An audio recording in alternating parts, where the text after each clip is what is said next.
This podcast is part of the Batman Universe Podcast Network, hosted by the BatmanUniverse.net. Check out everything related to Batman and the entire Bat family at the BatmanUniverse.net, including news and original content related to comics, movies, television, merchandise, video games, and more. Also, check out some of the other unique podcasts that TBU has to offer. Consider supporting this podcast by becoming a patron on Patreon. Even $1 can go a long way in supporting this content that you enjoy. Look for a link over at thebatmanuniverse.net to offer your support now. And now, on with the show. Hello? Hello. Hello? You sound like you called to give me bad news. I am here to give you bad news. Are you wearing your chainmail bikini? But I left that at the dungeon, so I'm wearing the shirt that I got from Comic-Con. Okay, well, I hope you're well protected then. I'm never well protected. Oh boy, what's the shirt that you got from Comic-Con? It is somehow. This was not in those 4 quadrants. It was just kind of in a low end shirt booth, Sure. And it's a page from the '70s Spider-Man manga. Oh, okay. I read last year and absolutely loved it. And it's honestly it's literally my favorite page in the entire thing. So I the moment I saw that, it was genuinely shut up and take my money. Is it a female or a male cut?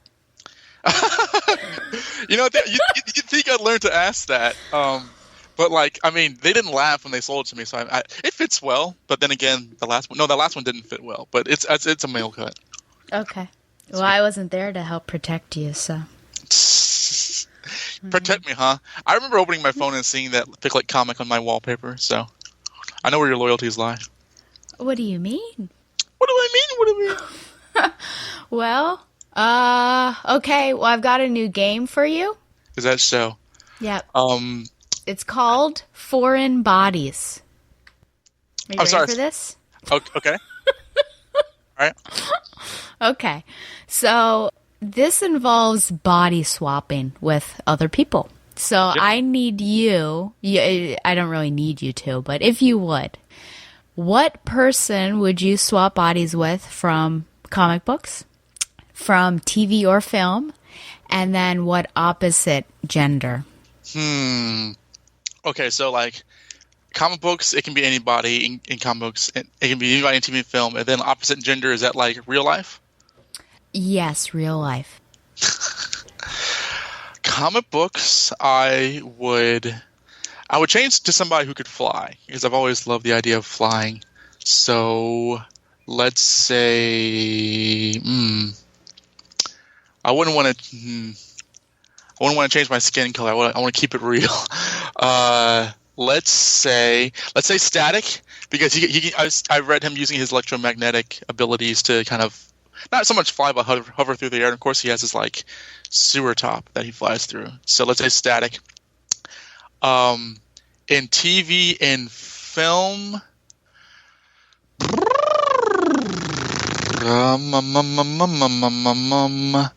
let's say TV and film. Let's say L from Death Note.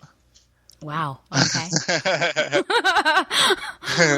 Because he is the world's greatest detective, and he can kind of keep it casual. He doesn't wear any shoes and keep it super ganky and lanky and awkward, but he still has great fighting prowess. And this is the continuity where Kira doesn't exist. And in real life, I can't say you, can I? That's probably off the table. No, if you would like to body swap with me, that's certainly fine. Well, have you read that Ultimate Spider-Man comic where he switched bodies with Wolverine? Oh, I've only gotten to probably 50. So how? Is that after 50? I don't recall it. I don't remember what issue that was, but it was a 2-part. It was a very comedic story. But I would trade bodies with you and whip your class into shape. Interesting. And it would be like Superior Spider-Man, where by the time you get back to your original body, your life has so drastically changed for the better. For the better? Why am I waking up with this tiara on my head, and why am I doused in royalty? But then again, actually, you know what? I take that back because God knows what you would do in my life. So. Well, it could be a good time in your life, let's just say. I'd be really close to my beloved, your brother. Yeah, you would be. Oh, yeah. Yes, to talk about, like, the Blade movie that he's been on about for a while. Oh, sure. Well, who wouldn't be with Mahershala Ali being Blade? I thought that was pretty good casting, but, like, when I got back, we stayed up until 2 a.m. talking about that because he's a gigantic Wesley Snipes Blade fan. I mean, so that you could not that he was angry, but it was a very furtive discussion. But gosh, I thought it'd be funny changing bodies with you, but now it's really scary. I guess I'll do Shag. It's gotta be opposite gender. Oh, it's gotta be opposite gender. Okay, you're right. Opposite gender. Let's keep Shag. this. Shag. Why would you change bodies since you already mentioned it? Why would you change bodies with Shag? Oh, he knows. Wait, he doesn't. Opposite gender. Maybe Janelle Monáe. Oh, okay. I think she's super cool, and I think that I don't know. I think her like dirty computer lifestyle would be a very awesome experience. And you'd be BFFs with Valkyrie. Maybe more than BFFs.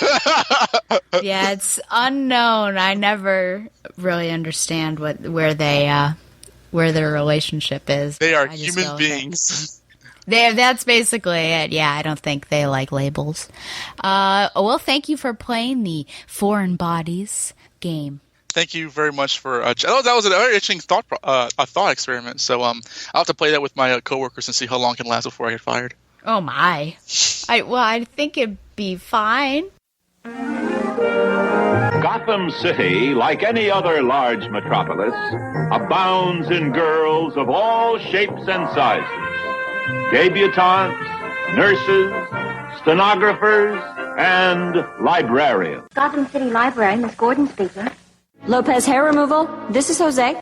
Holy transformation. 1 minute, plain Barbara Gordon, librarian and Commissioner Gordon's daughter. And the next minute, something new has been added. Batgirl, modeled after her idol, Batman. Holy apparition! No, Boy Wonder, I'm Batgirl. You are no longer alone, Capes Crusaders. It took me 3 years to track down the Jade Gato, and 3 more to figure out how to steal it. Funny, it only took me 10 minutes to figure out how to snatch it back. No matter how you do it, crime doesn't pay girls.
Batgirl the Oracle is brought to you by...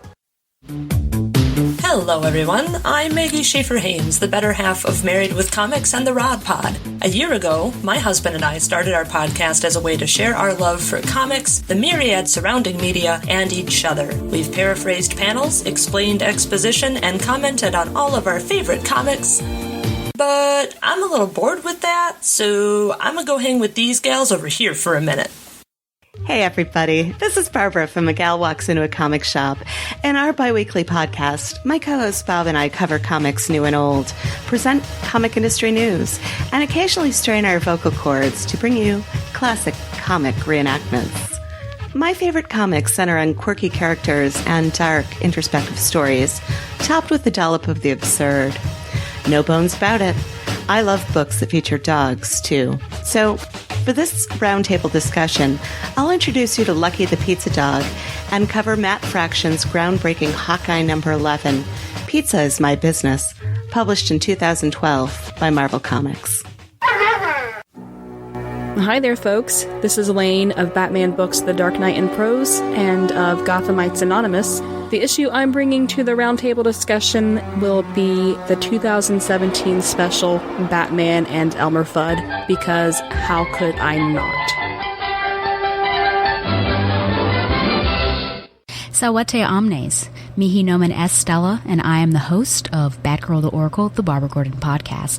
When I heard about this particular roundtable, I thought, women and comics, what a delightfully novel idea. But then I had the problem of choosing which issue to bring to that roundtable. Is it going to be a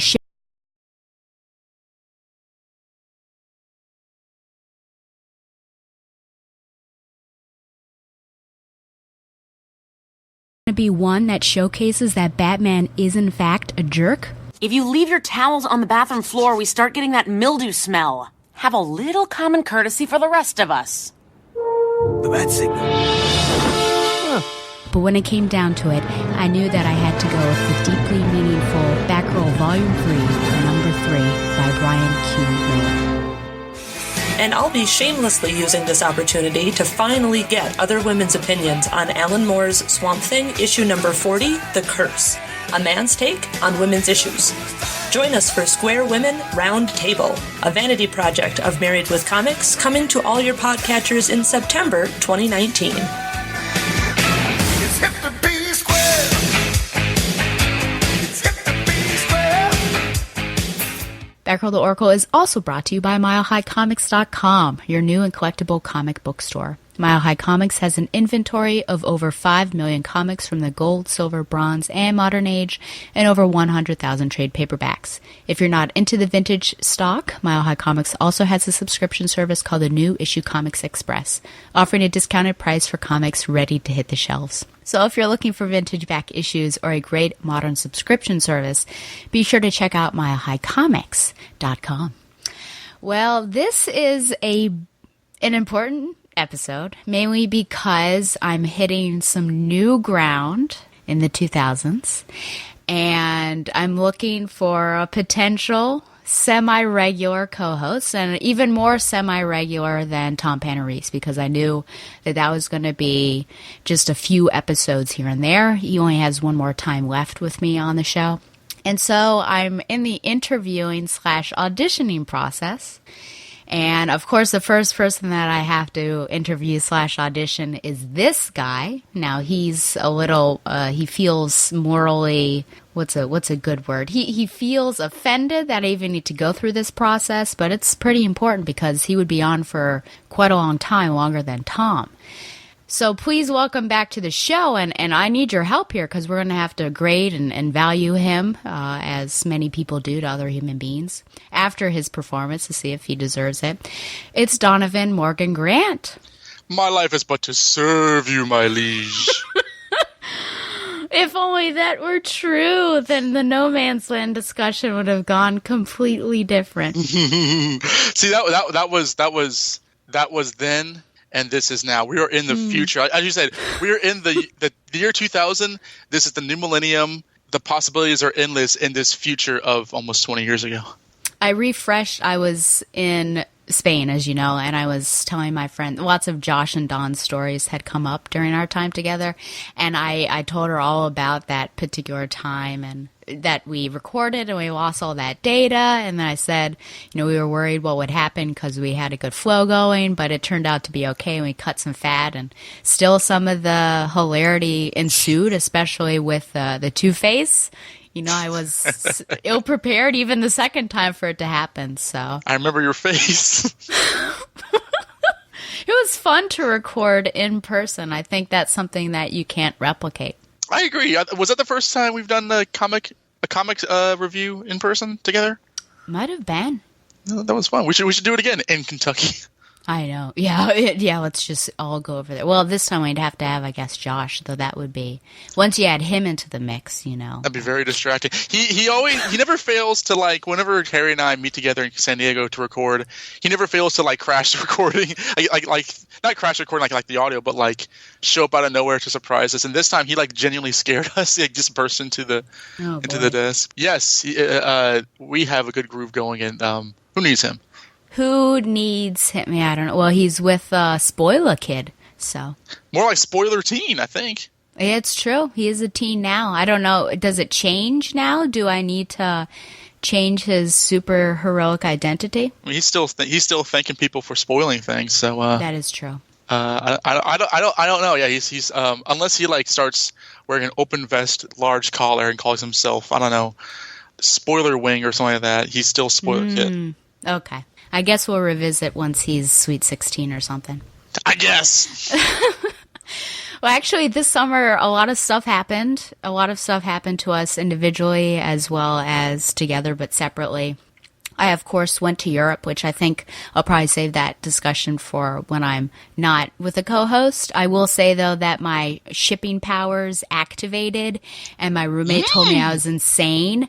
But then the last night I was totally justified, and I was correct. I won't talk about that. But it was overall just a great time, and you'll hear some fun audio with Ellie about the peanut tin incident of 2019 at the very end of the episode. And, of course, you went to San Diego Comic-Con. I mean, overall, was it a pretty fulfilling experience? Yeah, this one, I remember telling Josh when we were in Bowling Green for the Pop Culture Conference that I enjoyed that more than the last few Comic-Cons, but this actually turned out to be a really great Comic-Con year, personally, better than the last couple years. And I think that a lot of it was owed because it was kind of it was very productive. There's a lot of positive networking going on. We met up with some other press people and kind of became friends with them. I think we got everything that we wanted to do. I personally had a great day on Saturday meeting some people on my own. It was fun seeing Harry again. We had a lot of fun with Eddie and Kristen because we've been missing them the last few years. I got to hang out with them on Monday because I actually left really late. And overall, I had a very good time. The worst bit about it was that you weren't there. I know. And I mean it because as much as I know it's a very work stress related time period, but I think that it always means something special. And every time this is the second year we've gone without you, and each year there's this thing that we used to go with Stella is now destroyed. Last year it was the Hard Rock Cafe, and this year it was the Horton Mall area. It's completely. It looked like the day after, and I'm like, who gets the memo that she's gone to do this? So I'm wondering what's next to be just I wonder if Comic-Con itself will be canceled if you end up going to, I don't know, Thailand or something. Interesting. Well, I guess I'm hoping that I'll come back. I mean, I had planned to this year, but yeah, I just got accepted to that program and thought, yikes, it's a little too close. I got back basically, and I would have had to have gotten on a plane and then gone over, and I don't know what my body would have thought going from +6 to -3 in the time zones. But yeah, because I miss you guys. I mean, that was the biggest thing, is not being with you two. Yeah. Well, I mean, the listeners don't want to hear us gush about each other. They want to hear us argue with each other. So. That'll come soon enough for sure. Well, the other thing that happened, of course, is that you and I both got a love letter to Spider-Man, right? In the form of Spider-Man Far From Home. Yeah, that was a movie that came out. Yeah, we did want to talk a little bit about this. That was actually sarcastic. I don't actually think that was a bit of a love letter. What do you think? I mean, you're probably going to... Have you talked about this on a show or anything? We're not going to take, 50 minutes on it. But what were your thoughts on this, since we have this strong connection to Spider-Man and have talked about it on other, on this show in other capacities? We, of course, have to bring it up. Well, it was no Spider-Man PS4 game. I don't think I have talked about it on the podcast. And it should be noted that, like, as of today, I think it's actually broke yesterday, it is the highest grossing Spider-Man film because it's hit over $1 billion. That is 3 Marvel movies in a row that have hit $1 billion. This is insane. It was okay. Honestly, it's a good movie. It's fine. Tom Holland is good. I really like him. I like him in the role. And I really like Zendaya just as a celebrity. I thought Mysterio was very good. I think that he's actually one of the better realized Spider-Man villains in a very long time. He's a villain, spoiler. But once the second act happens. But honestly, at the same time, I recognize how picky I am in terms of certain characters like Batman and Spider-Man. And I was mostly annoyed watching it. This isn't an offensive movie. I don't want to get on this whole big thing and about like this is why everyone should hate it. But I thought it was very shallow. I don't think the movie is nearly as sincere as it thinks it's being. A lot of it is because it's drenched with humor. And it's not so much the presence of humor that bothers me, because Spider-Man is a very funny character, but the humor itself I didn't find very funny. It was a lot of like people walking into rooms being very awkward, going, what? And like that happened like 20 times. It's like a Josh impression. Well, I can get a Josh impression. It's just like the whole thing with like the drone and the bus. I liked when he actually smacked that Flash, but like that's not like a Spider-Man thing. It's like whoa, and like I think a lot of people appreciate that it showed the stress between his Peter Parker life and Spider-Man life in this, but that doesn't really. I don't know. I thought that both previous continuities did that more effectively. Or in this one, all he has to do is call Happy Hogan and he can get some Iron Man technology to fix the problem. And it was kind of cool seeing him build his own stuff because he's been doing that lately in the comics. I do think the movie gets better in the second half, but really, I really wasn't feeling it. And I think it's just down to this version of the character. I thought his best iteration was in Civil War, where he was emotionally divorced from a lot of that. But he is so wedded to the MCU framework in regards to kind of catering towards Iron Man, Captain America, that it doesn't really register to me as a Spider-Man story. It registers to me as like a Marvel Cinematic Universe story. Oh, I guess it's a Spider-Man. And I like the mid-credit sequence, but ultimately this is not one of my favorite Spider-Man movies. But I don't want to depress people who love this film. I would never say it's even close to being the best Spider-Man film because that's Into the Spider-Verse. But I can't say it's a bad movie either because it's entertaining. But what did you think? Because this is your show. Well, I did have a question. May I ask a question about your beloved? My girlfriend? Yes. Yes. Did she... now, I'm assuming that she's like not as well versed in Spider-Man lore as you and I might be. Yeah. Is that true? Is that a true assumption? Well, not only that, but like even with all the Marvel heroes, she has not seen all the Spider-Man films, like any of them, or she's seen very few of them. So like Spider-Man's a character that she's the least familiar with. Okay, so how did she, sort of coming from a layman's perspective, what did she think about the film? She didn't like it either. Oh, interesting. Because and this is something that I think is rather inarguable. This is the 5th movie we're seeing with Tom Holland between Civil War, Infinity War, Endgame, and Homecoming, and at this film. And she has the same thing. Why do we have to be told that Spider-Man's not ready? He's not a fully fleshed out hero yet. That he has to work his way up to being worthwhile. And that really is the agenda that's being pushed by these films. That he has to get to a certain point to be as good as the other heroes. When I'm sorry, but Spider-Man has always been the most compelling Marvel hero to me, and I'm biased saying that, but I think he's way more interesting than Tony Stark. I think he always has been. And it feels like a popularity contest that we're being kind of presented with from the Marvel films. And between that and the awkward humor, I at some point I looked over her and she was really not having this. I don't know if she disliked this as much as she disliked Venom, but she's not a hater because she really did love Spider-Verse. That whole scene with near the end with Peter and Mary Jane where he's talking about bread. She could not stop laughing.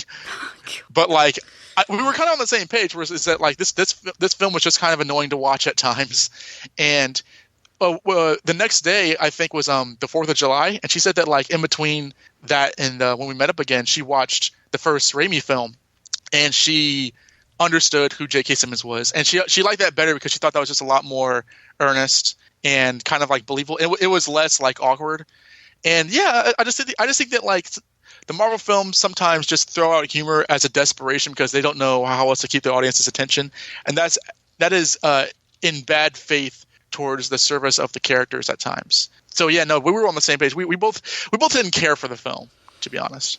Yeah, I will say about the Into the Spider-Verse that the time that I couldn't stop laughing was the fact that the one Spider-Man was wearing sweatpants the entire time. There were a lot of cosplayers of that at Comic-Con. Oh gosh, it was just so absurd, and he's like standing there and like, I just couldn't stop laughing.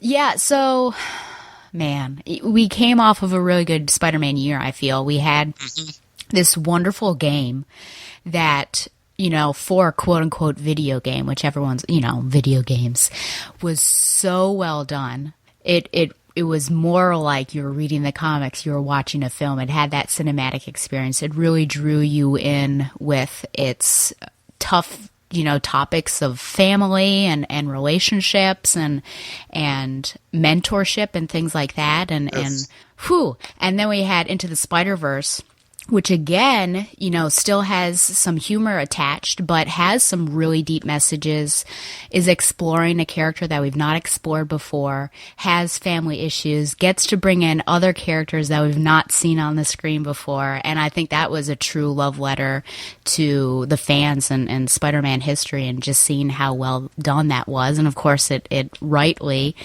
won the Oscar. And then we come to this, and I will say, like, I had fun. I think there were some moments that my nephew was laughing that I not necessarily wasn't laughing, and I was between my nephew and my mom, and I feel like my mom didn't necessarily laugh as much either.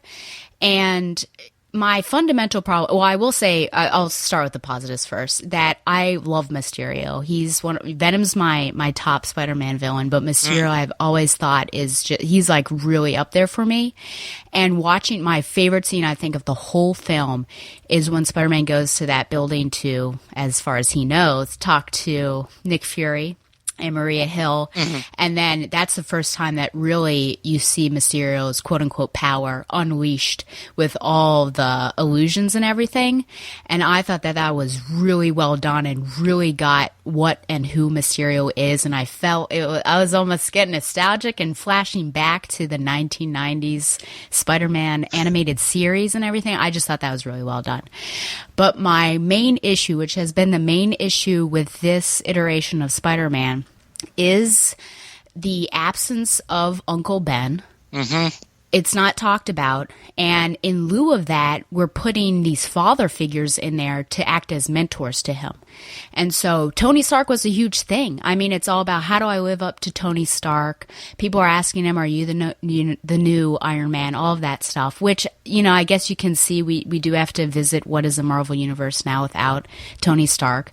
But then the villain turns out to be not a villain for Spider-Man, really. It was a villain for Tony Stark. He was just using the kid to get back at him. And I thought, this isn't even Spider-Man's film. So that's fundamentally the main issue that I have with this particular series. And I think back to, I've been doing a read-through. I've been off it for a couple years now of the old Spider-Man. But Spider-Man doesn't need anybody else necessarily. I remember him going to Fantastic Four and then like leaving really angry and like, I don't even need you. Right. Which is one of the reasons why I really liked Spider-Man. Not that he necessarily couldn't work with anyone, because as we can see, he can, but just that he's his own self-made hero, and he doesn't need anyone else to give him approval. And I think that's what your girlfriend was getting at as well. And yeah, he's got to like work up to it. And you said about the tech and getting to see him do that, and we got to see it a little bit, but he's also using Tony's invention to make a new suit from scratch, and you kind of want him to, do something else. So it's just, in my opinion, it's not my Spider-Man, which sounds really weird. Not my president. It's not my Spider-Man. It's not my Spider-Man. Spider-Man, love it or leave it. I know. And I honestly think that it's just not the Spider-Man that I think diehard, comic fans would, I don't know. I mean, maybe are we being snobs in saying that? That I just feel like comic to film, like this is kind of someone unrecognizable. Well, I want to be fully aware of the breadth of the conversation with this version Spider-Man, because a lot of people really love this. I get mad when people. I remember some person said after Homecoming that like the MC version of Spider-Man is the definitive version that Stan and Steve Ditko intended, a kid who wanted to be Avenger. And I remember replying, everything you just said was wrong, because Peter not only, of course, he wanted to be Avenger initially, but like he constantly rejects them. Yeah. Even when he's a teenager, he outdoes them often. And I'm not usually on the whole Spider-Man can beat everybody kick, but there are times where he really is like his own man. And it's moments like the reason why I come best in Civil War is because like when Tony's meeting him in his room and says, you're running around in a onesie, and Tom Holland kind of snaps back, it's not a onesie, like kind of like giving back to him. And that to me is a very Peter Parker thing. And I think that the Tony Stark implementation in terms of like his upbringing as a superhero makes logical sense. But there comes a point now where like it becomes. I remember talking. I think I was actually messaging Brad on Facebook. We were talking about it, and I was actually being fairly crude with like how much they service Tony Stark's name in this film, because I understand, he saved the universe and all that kind of stuff, and he made this big sacrifice. Spoilers. So I get it to a certain degree, but like there are times when it just feels like it feels like people are being given Spider-Man as a character to write after all the Marvel films, as opposed to this is who Spider-Man is, and now come up with a story with him. And I don't want to like presume John Watson's character or the writers or whatever, but it doesn't. I don't know. It's like it feels Spider-Man is a very recognizable world, and this feels so apart from that. Now, granted, they're doing something that's new, but it pushes him so far into a certain direction that it's hard to recognize, and because it's hard to recognize, it's hard to kind of align with expectations. And again, everyone has an individual taste. That's fine. There are parts about this version I like, and I never blame Tom Holland, but I don't like I'm not saying that like there needs to be a whole paragraph monologue about Uncle Ben either. I thought Spider-Verse mentioned him appropriately. When Miles' uncle dies, Peter brings up his Uncle Ben. Like that would make sense. They mentioned it at the beginning, but they don't make a big deal out of it. And I feel that like this need to kind of stay away from him feels like a concern that's not warranted. And that to me is part of what I imagine to be a misunderstanding of the character. And I wish people wouldn't misunderstand a fairly easy to read character in Spider-Man.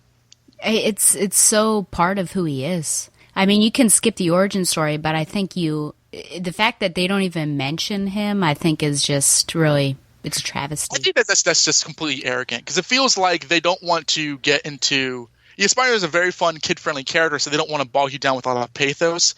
But he's a character who began in violence. Like you cannot just not have the power responsibility theme in Spider-Man. I don't care how tired you are of it. That doesn't mean you have to implement it every single time, but you can't outright ignore it. And I'm not saying that he needs to wear an Uncle Ben shirt every day, but at the same time, there are moments where he should have mentioned him. I think, like in the lifting scene in Homecoming and parts in this movie, and it's always Tony Stark, and it's like, how well did he really know Tony Stark? So I don't know. As I'm talking about more, that bothers me more. I don't want to get too negative, but I have very real problems with this, and I feel that I'm entitled to them. But people are also entitled to like the movie as well. So of course, yeah, I don't think you and I are the people that are like, you should not. I don't think I've ever done it, even with the runs that I've not liked. I say I don't understand why you like it, yeah. But everyone is of course entitled to liking their own things, and I like things that people don't like Batman and Robin. That's my favorite Batman film. I like Suicide Squad, that movie. So I'm always on that other side, so that's fine. Do you think that if we get back to him actually being sort of a hometown Spider-Man, maybe we'll get back to formula as, or Norman Osborn, back to formula? Do you think it'll maybe be better? Because even he says, I'm just, your friendly neighborhood, but we've not really seen that. He's been taken out and dealing with these bigger things. And sure, in the first one, it's a little bit friendly neighborhood, but do you think maybe if we get back to that, it'll feel better and feel more like the Spider-Man we love? I don't know, because are they going to do him down and says like, oh man, it's Payspot Pete. You're not experienced enough to fight him, Peter Parker. And it's like, are we going to be getting that? Like, because Spider-Man is a superhero. Like he started out, kind of grounded, but in Marvel chronology, he appeared well before most of the MCU heroes. He appeared before Falcon. He appeared before Ant-Man. He appeared before, so this idea that he's like a hero in training or a junior hero or whatever, I think kind of ran out at the end of Homecoming. And I don't know, they set him up on a specific storyline with the next one. So I don't know if it'll be a case of him fighting like superheroes left, right, and center, or I'm sorry, supervillains left, right, and center. But like, I mean, maybe they'll do Sinister Six. There's actually there is genuinely has been revealed to be, if you look when he's at the airport at the end, you can see Jake Gyllenhaal walk by. Like that's literally him. So there's an implication that Quentin Beck is still alive. You should probably do spoiler tags for this episode. So they could do Sinister Six. They were leading into it at the end of Homecoming too, because Vulture was in there and you saw Scorpion was in on the raft or wherever they were. I think the only other major villain that was part of the Sinister Six that they've not done into film is Kraven the Hunter. So yeah. I think that would be a Sinister Six would be a good way to go and really make Spider-Man his own character, as long as the Sinister Six aren't trying to go back in time and bring back Tony Stark so they can get revenge on him. Because that would be as stupid as it sounds. I wish, as a shipper, of course, and Peter Parker and Mary Jane it's up there for, top couple there. I mean, they're definitely top 5. I felt like this was a very quick and rushed little romance.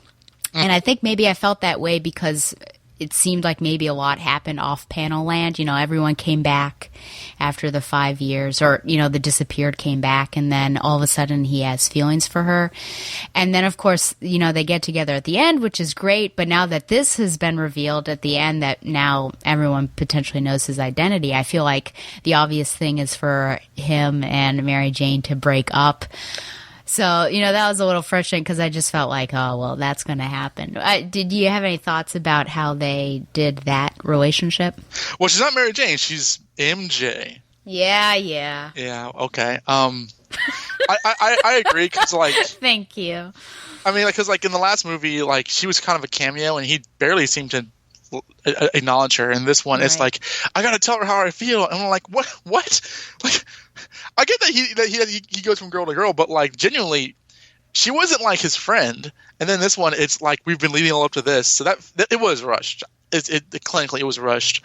I feel that like MJ, Zendaya's character is also a character who's written very one-dimensionally. Like she feels like a teenager that 40-year-old men would kind of conjure up, and not really a real person. Sure. And I think Zendaya is great. I still maintain that Zendaya is actually the best cast person for a Mary Jane character. In terms of like she's real Mary Jane in real life. So they could have done a thing where or they might still do a thing where she acts a certain way to give herself some sort of relief off of some sort of troubled home life or something like that. They're probably going to do that though. But I don't know. This is sort of like a very lazily written romance that the only reason you kind of want to see them together is because Tom Holland and Zendaya are such good friends, and and a lot of people ship them in real life. But it was just real life. It was just I don't know, kind of a biscuit throw more than anything else. I like those two characters because I like those two people more than the writing ever really made me care about them. Final question: what do you think about Ned and Betty? I'm glad that he was in the movie less. Because I can't stand that guy. Interesting. I'm really the character more than John Batalon, but I knew they were going to break up at the end because it was so fleeting. But it was amusing to see Ned and Betty get together in film. I know Josh said that he felt very seen while watching the movie. I can't stand though the fact that the actress they picked for Betty Brant is so indistinct. She looks like she could have been any other character. She could be like Carly Cooper, Sissy Ironwood, anybody. Because Betty Brant has a very distinctive look. And they're like, nope, that's too goofy for us, I guess. It was amusing. I just mainly enjoyed the fact that he was not in the movie as much because if you watch the Into the Spider-Verse Blu-ray edition, they show you an entirely alternate original story that they were coming up with for years ago, where Gonki was going to be like how he is with Miles in the comics, and they had to take him out because Marvel snatched him up. So I just think that the whole thing is just a cluster. But it was fine. Like there are kind of deep cut references. Like they're in Germany, right? And one of the license plates is I think it's something like the issue where like Ned Leeds was revealed to be the Hobgoblin because Ned Leeds was killed in Germany. And it's like, well, that's a very, very, and like Aunt May's license plate is AF15 like 62 or something. So like there are people who are, there are either people like call up Dan Slott on the phone and ask for references, or they know what they're doing in terms of like Easter eggs. But it's not translating. Yeah, it's well. Also, not only that, even if you catch it, that doesn't necessarily make the viewing experience all that better. Oh, sure. It's not like in Amazing Spider-Man 2, where like the clock tower where Gwen dies was literally at 121. That's actually that actually means something, as opposed to like I don't know. She mentioned Uncle Arthur and this kind of thing. I don't know. It was fine. But like again, Ned and Betty, what did you think about them? I just thought I thought about Josh, I think, the entire time I was watching it. And I think I whispered to my mom, like, this is actually, they were married at one point. But it's a completely different Ned than what happened in the comics. The girl was in I can't ever remember the title of the episodes, but the newest season of Black Mirror, she's in the episode with Miley Cyrus. Oh, okay. Watch that. Yeah. But, I get what you're saying there. I don't know what their plans are for this series. Like, I wonder if there's going to be some sort of, are we just going to watch these kids grow up and that's what'll happen? I don't know. But yeah, it would be interesting to see if they would go the route of sort of classic Betty, or they're sticking with what they're doing. Mm-hmm. Yeah, exactly. Who knows?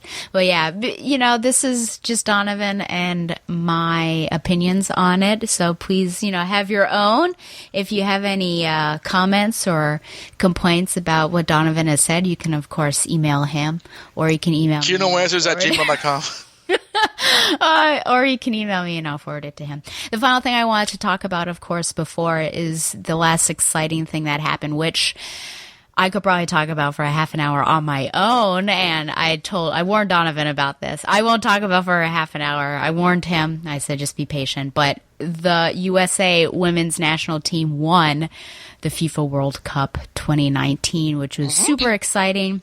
I was following it all the way up, and then I was unable to watch it on the semifinals with England because I went to go see Spider-Man, which is funny. I should have better planned the show times. And then I was in Italy during the finals, and I was trying to get tech all queued up. I had there was a huge screen in the monastery, and I was getting it all ready, and I couldn't do it. It just did not work, which I think was probably the function of my subscription. Didn't really translate to international subscriptions, so I couldn't watch it. And then I just decided the next day I was going to watch a little YouTube recap, and so I'm in the middle of a 2-minute YouTube recap. It's still 0-0, 60 seconds into the recap, and one of the leaders go, "Are you happy they won?" And I was like, oh my gosh. And everyone sort of yelled at him because I hadn't known, and he's like, "I'm so sorry."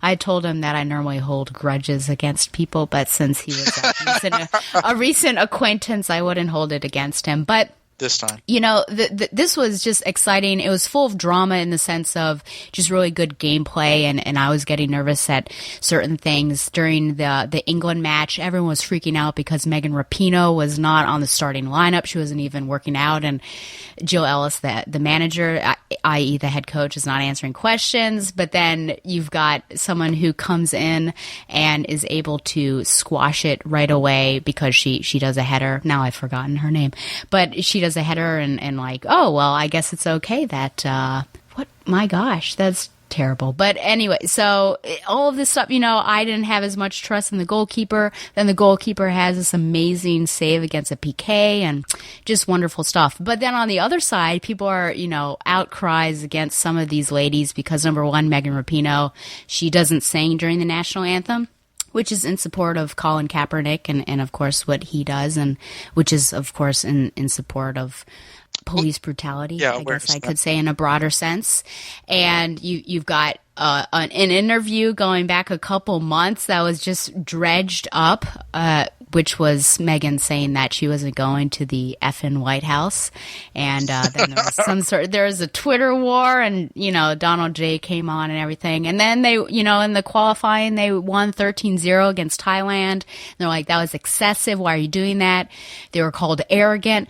All of this stuff, is coming out against these women. Meanwhile, they're just cool as cucumbers. And the reason why I really love this team is that I think other teams are very much made up of individual members. You don't even really get to see how they interact with each other. I think they just go on the field and they work together as a unit, but, are they a family? But this team is so tight that I feel like it is a family unit, and just looking at their Instagram stories and everything, just how much they really enjoy each other, and they're just so skilled ball players.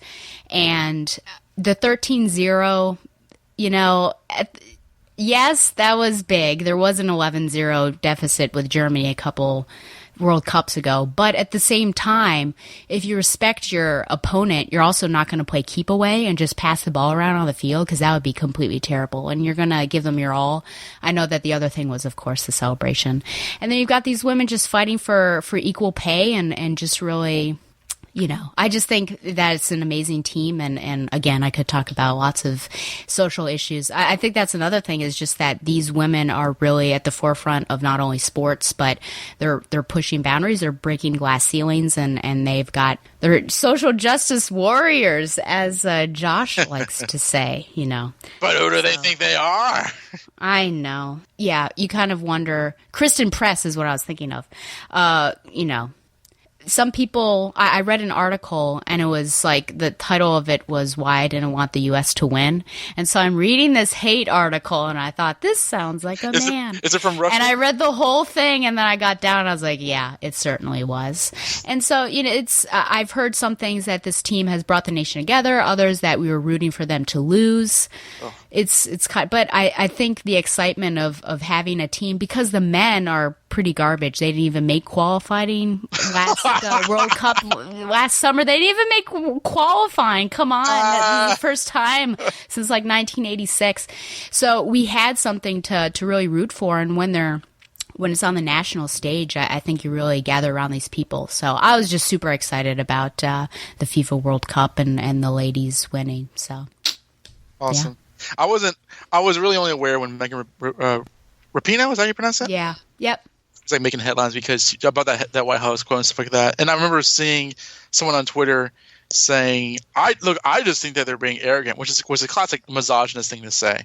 It's not like they're doing like Jim Brown dances at the end goal or whatever, or carrying around like Drake does at the NBA playoffs. No, I remember like Megan Rapinoe. Who is this person? And I saw this purple-haired woman looking flex as hell, just like running around. I'm like, she looks like a comic character in a good way. She looks like a Jim Lee. She could be. No, but it was. I'm happy for them. I'm not a sports fan generally, so I'm not really into football. Yeah. But I'm happy that they won, and I'm happy that again, you're seeing people defy expectations in ways in which people always knew could be defied, but we're seeing it, and seeing is believing rather than being told it. So take that, men. I know. Yeah, and I think they're being respected and seen as athletes rather than having the moniker female attached to it, because I think that they're just great, period, athletes. So, yeah, I'm excited. Well, I guess we'll see what happens. I ordered a championship shirt, but it is yet to arrive, which I'm disappointed about, but I'll get that soon. Well, that's enough preliminary chit-chat. That's when we were friendly, and now we got to get down to brass tacks. Are we really? Are you gonna break my heart in this episode? Are you gonna say like this is the worst crap I've ever read in my 20 or 30 plus years of life? There's only one issue that we're in the danger zone with the issue. Well, there's deadly sentinels. There are two issues. You keep on upping the number? What'd you say? You keep on upping the number? Only one. Well, two, as I'm looking at my fingers. Only two issues that were in the danger zone. One of breaking your heart, and the other one, of course, of having an argument that might be extreme. I'm sure you know which one that is. But before we get into that, of course, Donovan and I will still be pals. We'll survive this. I hope the reason so. why the reason why Donovan's on here, of course, is that I am finally delving into Cassandra Cain, like in a really pure manner. Just Finally. because, I know. I guess it's taken a long time. I mean, I guess technically I started with Cassandra Cain. Because everyone, when the Brian Q. Miller stuff was coming out, Steph was wearing that particular suit, and I think she was in issue 1, and there was that whole thing about who is it under there. So I'm just getting back to where I started, I suppose. Maybe I'll end after all of this. Yeah, I was actually wondering, like, once you hit Stephanie's series, like, what do you do? I guess I stop, or I just have half the size of an episode and just do new stuff. Who knows? You blow it up. I guess so. You blow it up. Yes. Yes, that's what I'll do. So we're going to do some Cass Cain issues, and this is where the audition process, I'll be weighing it very seriously to see how well he does, and then I'll pull Shag on. He's my second interviewee, and see how he does with Cass Cain. Don't you dare! We'll go from there. So Don has agreed, of course, to recap 1 through 3, but before that, we actually have a Gotham City Secret Files that popped up. And this is Gotham City Secret Files number 1. And there were, as you probably are aware with Secret Files, they're oversized issues, and they usually have profiles with them and little interstitial stories.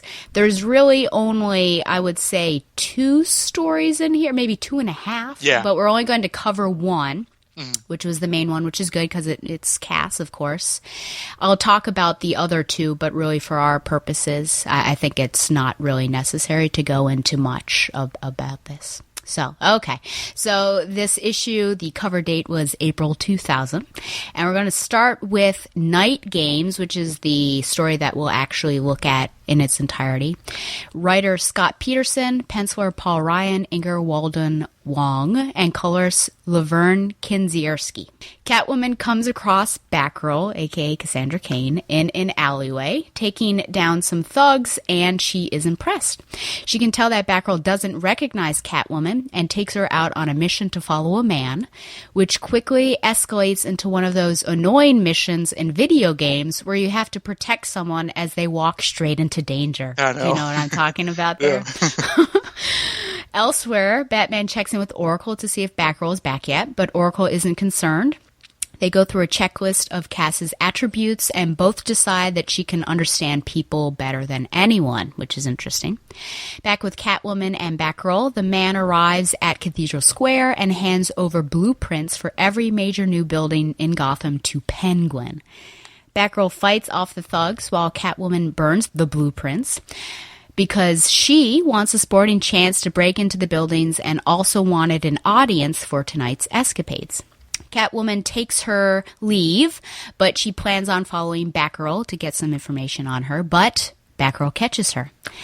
She then arrives back at the clock tower and makes it seem, and this seems like her standard action because it happens in the next issues as well, she just makes it seem like the night was pretty boring to Oracle. So nothing happened there. Okay, so short little story here. I've got some questions.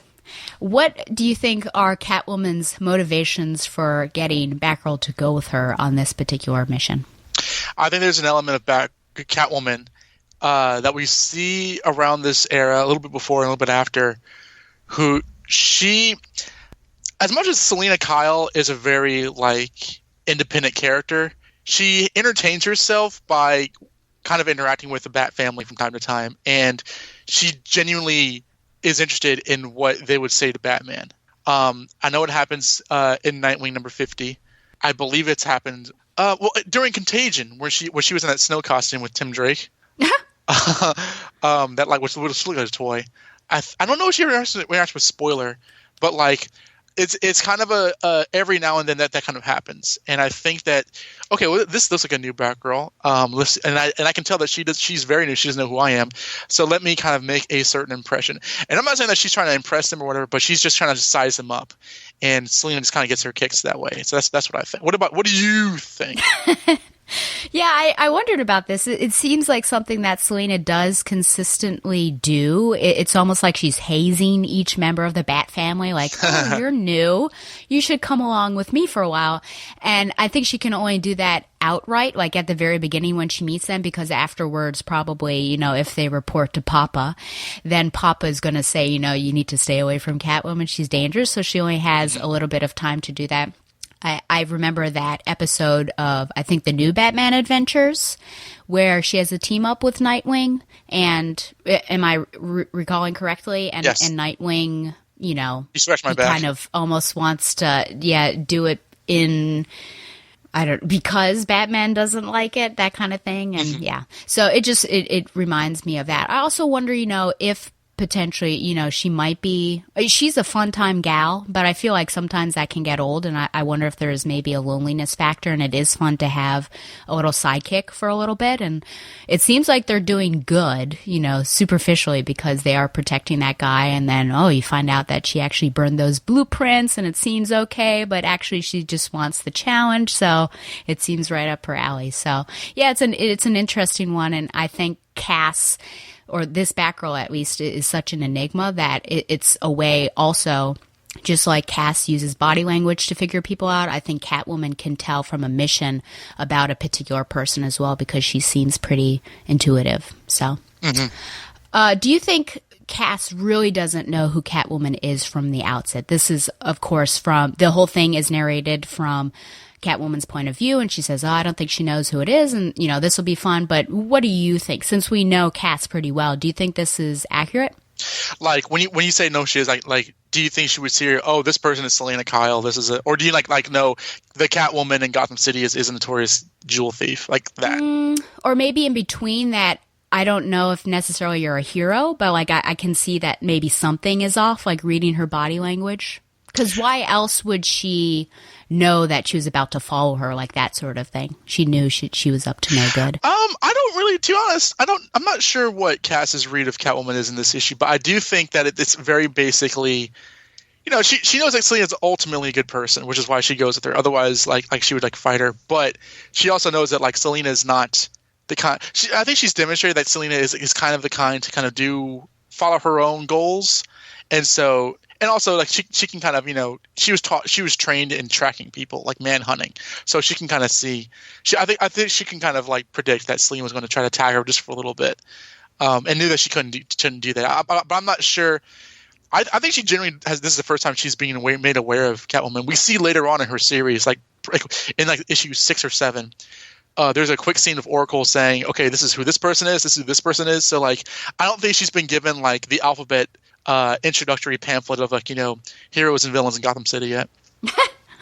Yeah, I'm sure it will happen. But yeah, with Oracle's database, you'd think that Oracle would have tutored her a little bit, but and especially, you know, with her dealings in No Man's Land, I feel like, you know, it's not like Selena gives off this bad vibe or energy, but I feel like Cassandra would know something, maybe something a little bit, but not wholly about. I mean, I think she's interested enough to go along with her, and she doesn't feel like she needs to take her down. So, those were the only 2 questions I had. Do you have any thoughts on this one overall, or other questions? This was co-written by Kelly Puckett, who writes her series. Scott Peterson came up with the idea of Cassandra Cain, but like Puckett really saw her through, and I kind of consider them like Marv Wolfman created Tim Drake, but Chuck Dixon is really like the person he's like Tim Drake's father, essentially. And I kind of can see it here a little bit, because we're seeing one of my favorite, you know, recurring choruses of Cassandra Cain Batgirl titles is the constant, like, you know, while she's doing her thing, Batman and Oracle are talking about her. Almost like in a Poochie way. It's like whenever Cassandra's not on screen, Batgirl and Oracle are saying, "Where's Cassandra?" And I like that we're seeing that here. I mean, it's a conversation I think we'll see again in the next issue, in the issue 1. I always find it very amusing because it kind of starts off the proto metatextual parent thematic of the 2 characters, and like it's fun. This is a really. I think the colors in this comic book are fine, but like it's a little too bright in the Batcave. It's very multicolored. Overall, I thought this is a fine short issue. It was inoffensive. I thought it was perfectly decent. Nothing really outstanding, but nothing to have a problem with either.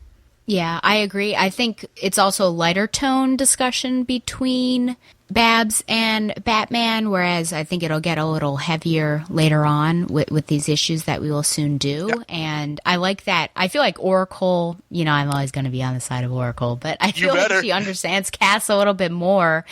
Mainly because, she makes that comment, of course, she's 17, but also the fact that Cass has been surviving on the street during no man's land. I think Oracle understands how capable she is more so than Batman, who's really just met her and accepted her into the family. So I do think that that's a good conversation, and it's written well. But yeah, it's fun. I like little team ups, and I think it was fun to add Catwoman in there. We can talk about that though, like who knows her better, Oracle or Batman? That's actually a conversation we can get into. I'll be glad to have that conversation. Put that bat down. You. I'll be glad to have that with you. Well, the other one that, let's see, Grayson Camp was a shorter one. Yes, of course we need to. I've got to scroll through all of these who's and stuff. So this was called Robin and Oracle, and it's Tim Drake Robin, writer Chuck Dixon, artist Jackson Geiss, and I did look that up, colorist Gloria Vasquez. While Robin sits in Babs' chair eating pizza, Babs finishes rewiring the clock tower, which apparently took 200 miles of cable. Everything gets connected, and we get to see that Babs keeps track of both Dick and Joker, so on opposite sides there.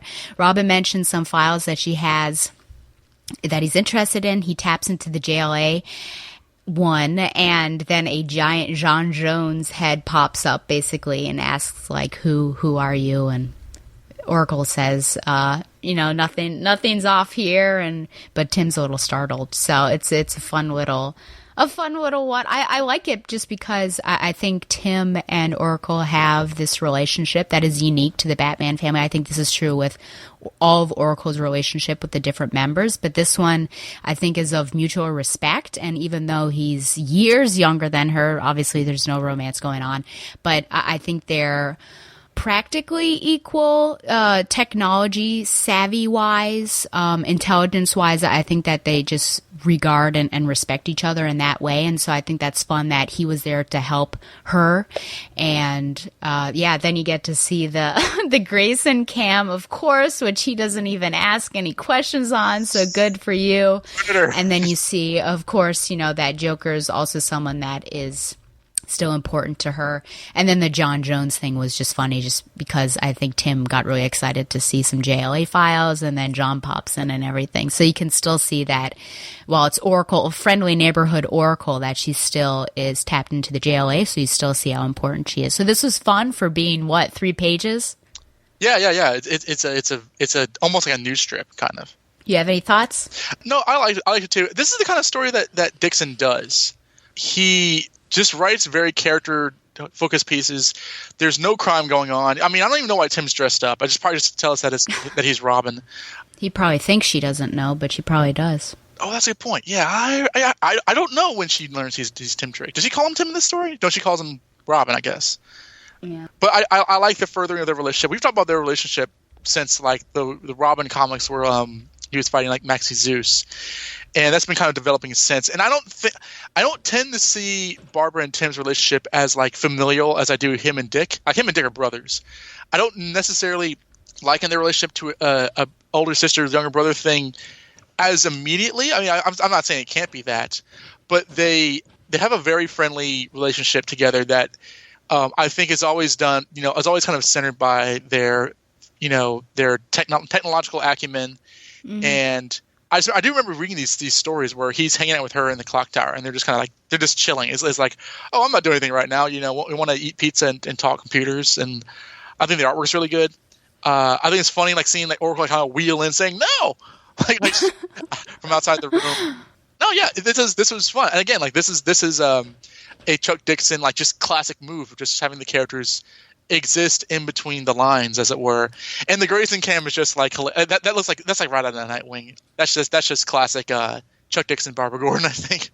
Yeah, absolutely. Yeah, I would say that they're like close colleagues. So, friends in the workplace, but not necessarily someone you'd go out and have fun with necessarily kind of thing. Right. So I could see that.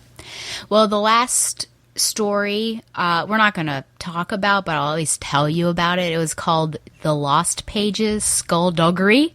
Writer Brian K. Vaughan, penciler Marcos Martin, inker Mark Pennington, and colors Tom McCraw. The skeleton impersonates Joker, Riddler, and Freeze using their MOs to cause catastrophes that he hopes will look like criminal negligence caused by Bruce Wayne. The end goal is to destroy Wayne. The skeleton is apparently someone who has been close to him for years, so it sets up a larger storyline. Who knows? So I went to figure out, I wondered who this person was and whom it was revealed to be. So this is trivia from DC Wiki. I don't know if you know any of this, but it remains unknown as to this writing, who knows, whether the skeleton is male or female. So I guess it was never revealed who this person was.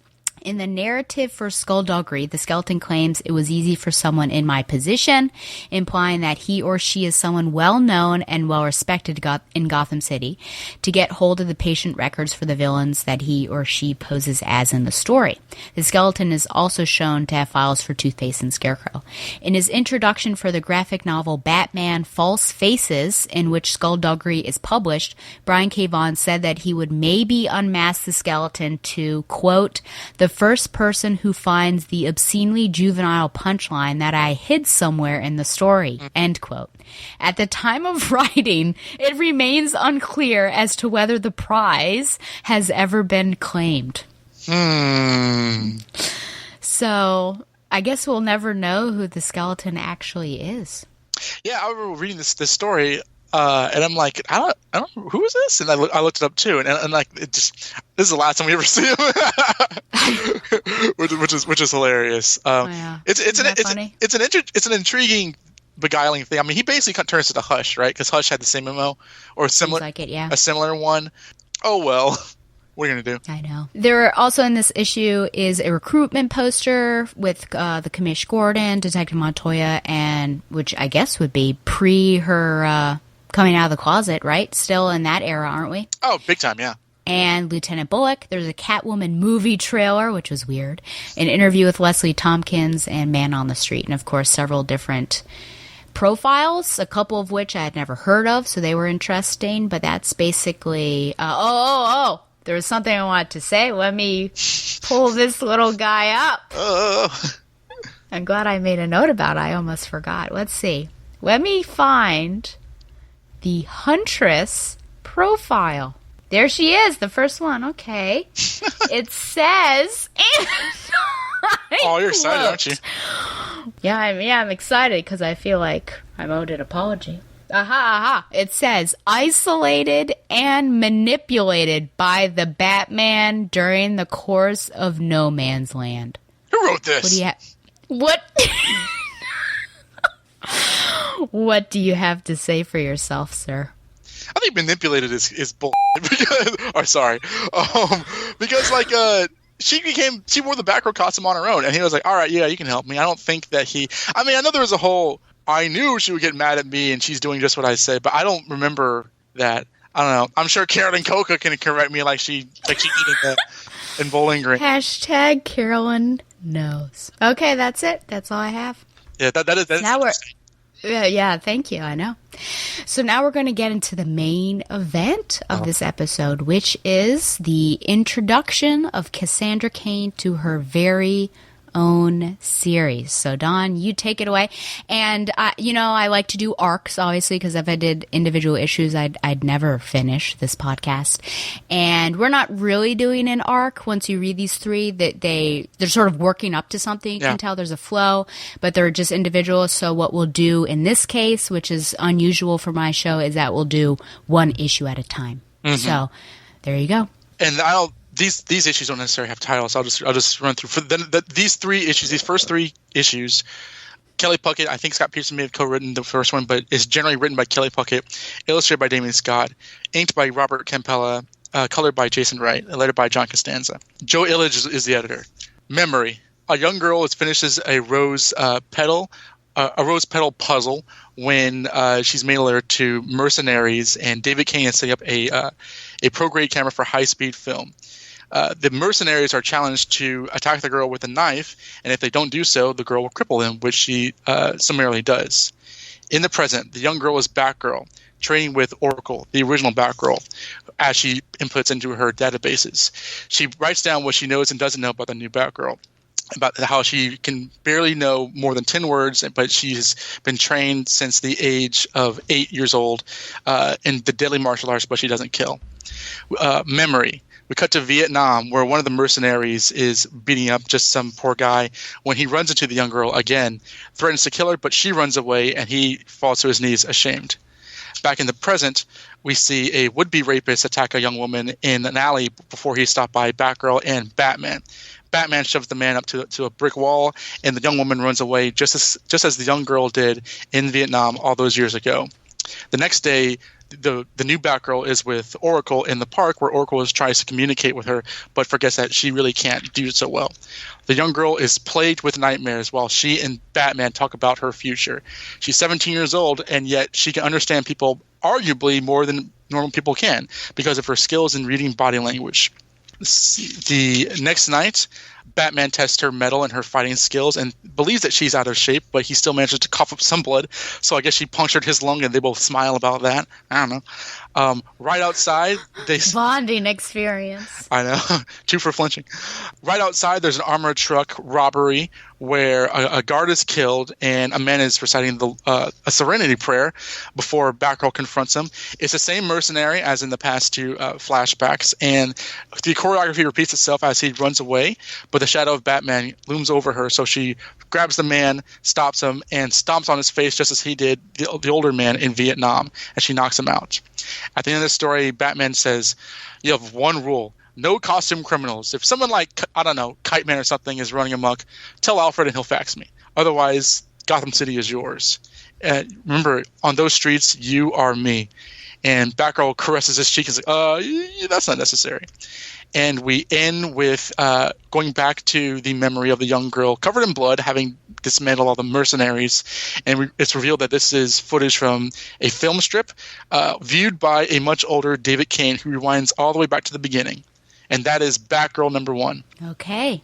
So I think that the first and perhaps most important question for this issue is, this is the #1 issue for her ongoing title. So how does it do being a #1 issue and really getting us into Cassandra Cain mode to start her ongoing? I think that at the time when it first came out, it might have been a little difficult in seeing where it was going and how the storytelling was. In hindsight, in regards to knowing who Cassandra Cain is, or who this new Batgirl is, and how the stories kind of play out, and especially what her limitations and her character attributes are, this is pretty great. This is actually close to perfect, I think. Because a hallmark of this run is that there's actually very little dialogue, especially when Batgirl was running around.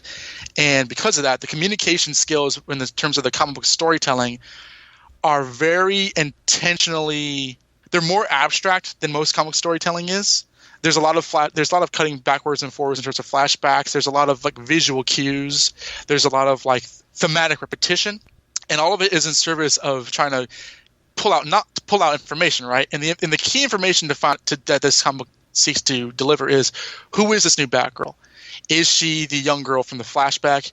Is she the person that Barbara thinks she is? Is she the person that Batman thinks she is? Is she the person that David Kane thinks she is? And I think that I had a little trouble when I first read this issue just trying to keep track of what was going on. But as I've read it over and over again throughout the last few years, I've recognized what Puckett was doing. And I think that this is endemic of the run as a whole, which I think is, and I mean this, like one of the best comic runs that DC Comics has ever done. So I think that this is a near perfect succession of comic storytelling, representative character. But who cares what I think? What do you think, Steph? So I read this twice.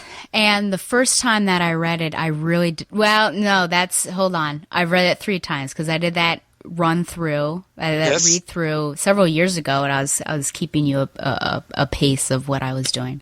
So this is the second time I've read it, but there's been a years gap there. So I read it, and then I read it again. Are you nervous about what I'm going to say? I can tell that you're I'm chewing my fingernails. Yeah, I can tell. I really did not like it the first time that I reread it this like 2 days ago, 3 days ago. And then I reread it again and it got a little bit better. I think I'm totally on board with what you're saying. And it has to be done this way because that's the nature of Cass's character, that it's got to be about the art, I think. But I just felt like it was, for me, it was hard to follow that first time. And I felt like it was really scattered. And there were just a couple moments. I think it's that last scene that really gets me, where she is in the yellow doorway and then she turns around and then she goes. Like, that cue is so subtle that you've got to figure out, what's happening there.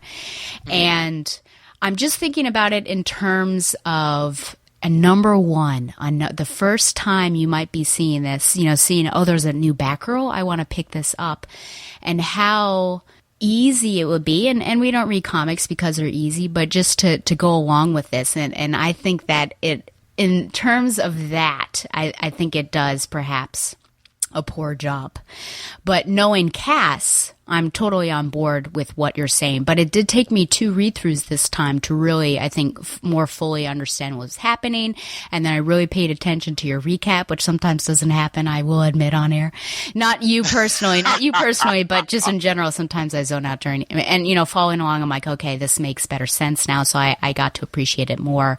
I also personally feel, this is a biased thing though, that we almost set like a bad precedent, though it does make sense in the long run, with having conflicting parents like right off the bat. And I almost think it would have been better to have one or the other. I mean, if really you've got 4 people going on there and you've built up to a certain extent a lot of this Oracle and Cass, again, I'm biased. So I almost wonder what it would have been like to focus on those 2 for the issue. But yes, she is with Batman, of course, now on the team. And then David Kane is never far behind. But so it's not my favorite, and I feel for me it sets a low bar for a number one. And I really like Cass, and I really like this run. So this is the thing that I said that there was going to be a heartbreaking moment for you, and I knew it was going to be this one. It was low for me, so I do apologize for that. Well, I understand how the storytelling is it's hard to see. And I remember, again, when I first read this, it was hard for me to understand like the transitions, like not the first flashback. The first flashback is obvious, but like the flashback in Vietnam, it's kind of hard to track like the motivations of like the mercenary, because he like kind of breaks down. And is that so? You made it sound like that girl was actually Cass. I was thinking that was like a villager that just reminded him of the trauma at the hands of Cass that he had faced. No, it's Cassandra, because there's repeated imagery, and I didn't get the repeated imagery until very recently, where she runs away. The young woman in the alley runs away in a way that Cass recognizes, and then the mercenary that she runs into again runs away a similar way, although she catches up to him because the shadow of Batman's over her. A lot of it is very symbiotic in how it relates, like between the past and the present, and that's hard to follow especially when you're reading the first issue. You're not with the understanding that you should look out for that kind of stuff. So I get that you're not just being a contrarian, or that you're saying like this is hard to follow, but I think that it's not completely obtuse, so you can't follow it. When you look out for what is there, I think there's a really strong grasp of storytelling here, and I couldn't disagree with you more about like the parent thing, because I think when you said that you wanted kind of just more focus on Batgirl and Oracle's relationship, I mean you get that fairly consistently every issue. Like Batman's not in every issue, and Oracle is in more issues than he is. So I don't think that you're wanting anything more than what we have here. I think it's a good setup for what you should expect, because you have scenes of her in Oracle in the park. Batgirl lives with Oracle, so there's the understanding that she's. I think you are being presented with the sort of the differences in how they are raising her. And I don't think there's anything wrong with that, because I feel that like more than Tim Drake's comic, Batman has a presence in this that I think is a lot more integral to Batgirl, because they relate to each other much more than just working partners. And I think that this is one of those things where I kind of argue you need both Batman and Oracle there, not just one or the other, because one or the other doesn't weigh a greater weight of importance over Cassandra's upbringing and future. I mean, I see what you're saying. But I think that like there's a lot. I don't know. There's just a tighter storytelling metric in this issue that I think does kind of require repeated viewings and maybe that or repeated readings. Maybe that is somewhat of a failure. But from what I've picked out from it, from what I feel from it, I think it's pretty good. Do you think the Batman and Oracle, like having all of this in that discussion though, is too much for an issue number 1? No, because what are they saying? She says, Are you sure we're not moving her along too fast? She's only 17, and Batman says, "Who does she remind you of?" And Oracle says, "You." And he's like, "Exactly. She's just one strong moment away from making sense of it all." And that's a gigantic theme of the character. That like, out of all the Bat family characters, that she relates to Batman more than anybody else, and because he knows how she does, his faith in her can be kind of misplaced because he. Like he sees things in her that he really enjoys in terms of utter competence, and because of that, he forgets that she's still a teenage girl. Even Cassandra doesn't see herself as a normal person, which is why Oracle is there to help kind of make it Batgirl and not just Bat person. You know. So no, I think that like their conversation is like arguably the most important scene in the comic. Okay, what do you think about her origin story being well? I shouldn't even put it in that way, but just this seeing her in this issue being side by side with the Merc and seeing him throughout the years as well. It's an interesting thing that, I don't think this guy ever comes back. It's interesting showing because there's it's not just that Cassandra came with trained to be assassin and then she's Batgirl. Like there's a huge regret element in there. And, the guy's not even up for really killing her at first when she was a girl. And, I think it's interesting to kind of show that development, and that's another thing that like the series will kind of get into the theme of changing, or can good people change, or can bad people change, and I think that because Kelly Puckett said that like he wasn't sure of who Cassandra was when he was writing her for a long time, like he wasn't really sure where he was going with the character, but I think that it all still makes sense, and I think that there is enough of an understanding as to kind of who people are in terms of can people change? Are they all just, one person or another? And the discussions about that in the comic that I think it makes everything necessary. There doesn't seem to be any excess or flab or unnecessary dialogue or unnecessary scenes in this issue. So I think for this issue, he works fine. And again, I don't think he comes back, but I think that it serves it pretty well, especially when you go from like the Vietnam scene to like the scene at the end where Batgirl actually catches up to him and kind of freaks him out and stuff like that. That's a big tell because she ran away initially, then now she stops him because the shadow of Batman is looming over her, which is the most direct and obvious like theme or subtext in the book.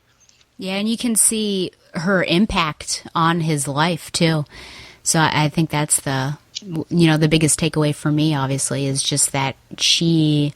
I guess killed all those people in the beginning, and then she wrecked him pretty badly as well, and then he almost has like some PTSD from that experience. But she didn't kill him because when she killed when her origins that like when she killed the mob boss, that's when she ran away from Kane, but she probably like crippled them. Yeah, well, you don't think she killed his compatriots though, with all that? No, because that's. I mean, no, but like that's the story. Like when she kills the mob boss, and this went over this in like the No Man's Land story.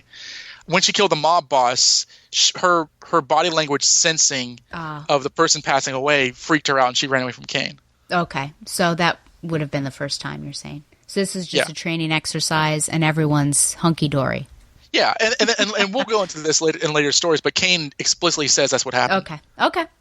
So, yeah, there you go. Well, still, I think, so you get to see his tumbling through life, and he's pretty messed up. And, it was just an interesting pairing for me to put, whereas it would have been nice to have, like, a cast solo mission for number 1, but that's just me. Mm-hmm. So, she's already disobeyed Batman once. And because he says no costume criminals, and she was hanging out with Catwoman. So don't you think she should be fired? Oh, come on. That's not a serious question. I mean, he didn't know about that, I guess. So yeah. But like this is one of those things where like I don't think she doesn't really fight any like of the Rogues Gallery in this first run. That doesn't happen until like near like issue 50 where she's like running to Poison Ivy and stuff. But like it's very grounded. Sure. And I like that because she is so new that, like, as skilled as she is, and we'll see later on, like, where, like, she's like, she can't fight a metahuman, that, like, as good as she is, she can't really go up against, like, people with powers or people with certain weapons and stuff like that, which I thought was a good thing. Like, no one rule, no costume criminals, otherwise go nuts. Yeah. Well, I guess she gets a pass anyways because she doesn't actually understand what he's saying, but... Well, I mean, like, not what he's saying, but what he means, sort of. You think Although so?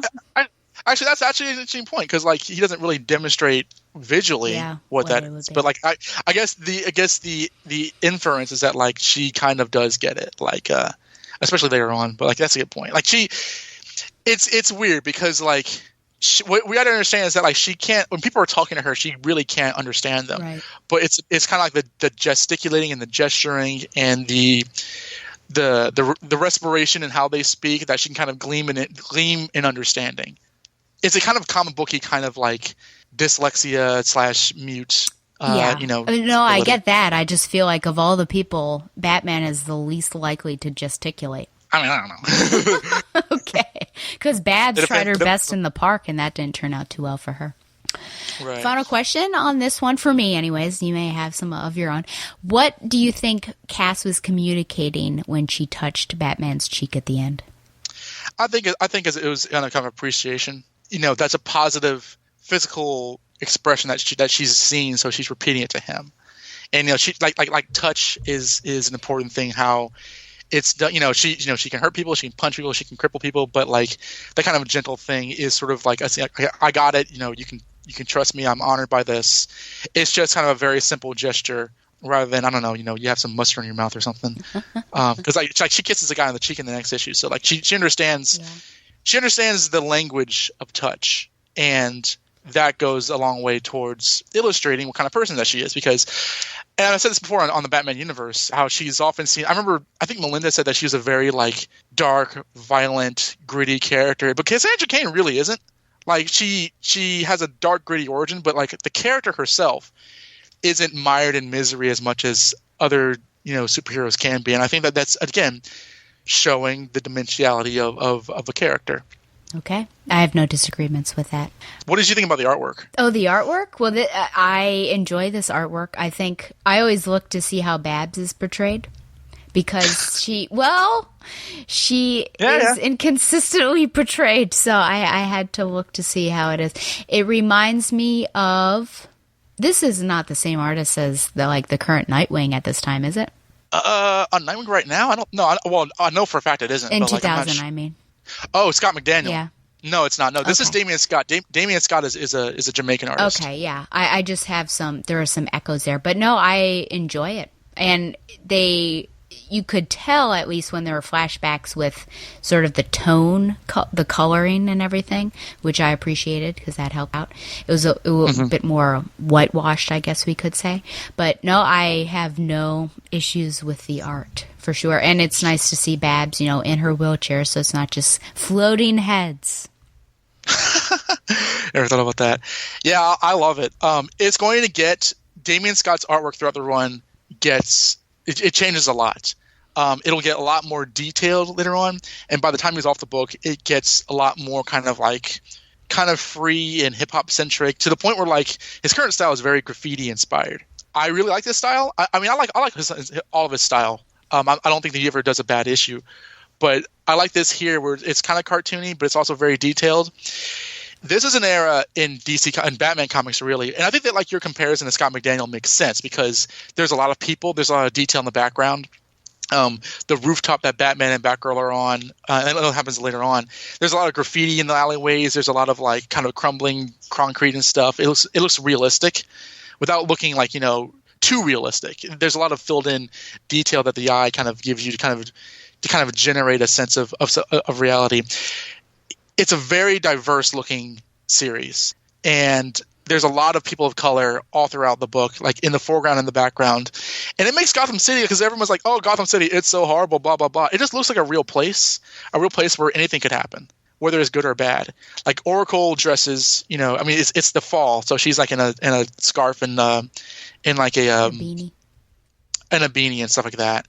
Nobody's wearing any windows or whatever. Like everyone's in sweatshirts and stuff. I should hope not. I don't know. It's just I really like it, and I think that the action sequences are always great. It's always very extreme and manga inspired. There are several moments where Batgirl in the next issue and another issue just like takes down like 3 guys at once, just like one panel, and that's very manga inspired. But it generates a sense of power without it, kind of being questionable or what have you. And I think that I like how he draws Barbara Gordon. I like how he draws Cassandra. I like how he draws Bruce Wayne. I just like how everyone is rendered. I don't want to say it's cartoony, but it's very like stylized. And I think that a great comic book run has a great writer and a great artist, and this is endemic of that. And there's going to be a lot of need for a strong comic book artist on this title since there's not a lot of words from Cass yet. So it's all and a lot of action. Right. Yep. And I enjoyed, the Eskrima, that scene at the beginning. I liked it. And I also liked that Babs took her down, though Cass seemed to have been distracted a little bit. Yeah, don't get it twisted. Yeah, I know. But hey, man. Well, I love that detail where this is the first issue. We're seeing Oracle, and the second panel is like, her in her Batgirl costume. It demonstrating to the reader Oracle was Batgirl. But that was showing. The next panel says, "Oh, that was Cassandra." You don't see Cassandra looking away. You see her point of view. So that was very clever. That was very clever scripting. Yep. Passing of the torch. Well, if there's nothing else on this one, what grade would you give it? Let's see. What should our grading system be? Out of 10 cheek caresses, what would you give this particular issue? This is a 10. Interesting. This is a 10. I don't care. Like, and this, I know this you don't. Well, this is because I remember going back to like when we were doing No Man's Land, and I gave those issues a 10, and you were like, it's not that good. Carolyn actually emailed me saying like, oh, she thought it was a 10 as well because that's a betrayal. She went behind my back and said that she agreed with you. She and I will have words. Yes, I'm happy to tell you that because. And it's not just because I love Cassandra Cain, so everything she does is perfect, because God knows that's not true. Adam Beecham. But the writing and the artwork are so good that, I mean, I'm being serious. I really think that this is like, and you've been doing the show for nearly 10 years, so you have a better grasp of what you've read. I think this is one of, if not the best run that you're about to review on this podcast. I think that the writing itself, in terms of like the characterization, is so strong that it sucks every time this character appears afterward. It's just not as good because it is so emotional and it is so heartfelt while still being very in keeping with the DC Comics understanding of these are superheroes. And I think this is a very strong issue. This is not the best issue of the series, but like it's so you're giving it a 10 technically, and it's not the best issue. Well, that's how good the series is. It's so technically proficient that there's nothing really wrong with it. Now, I should probably give it a 9.5 because it is a little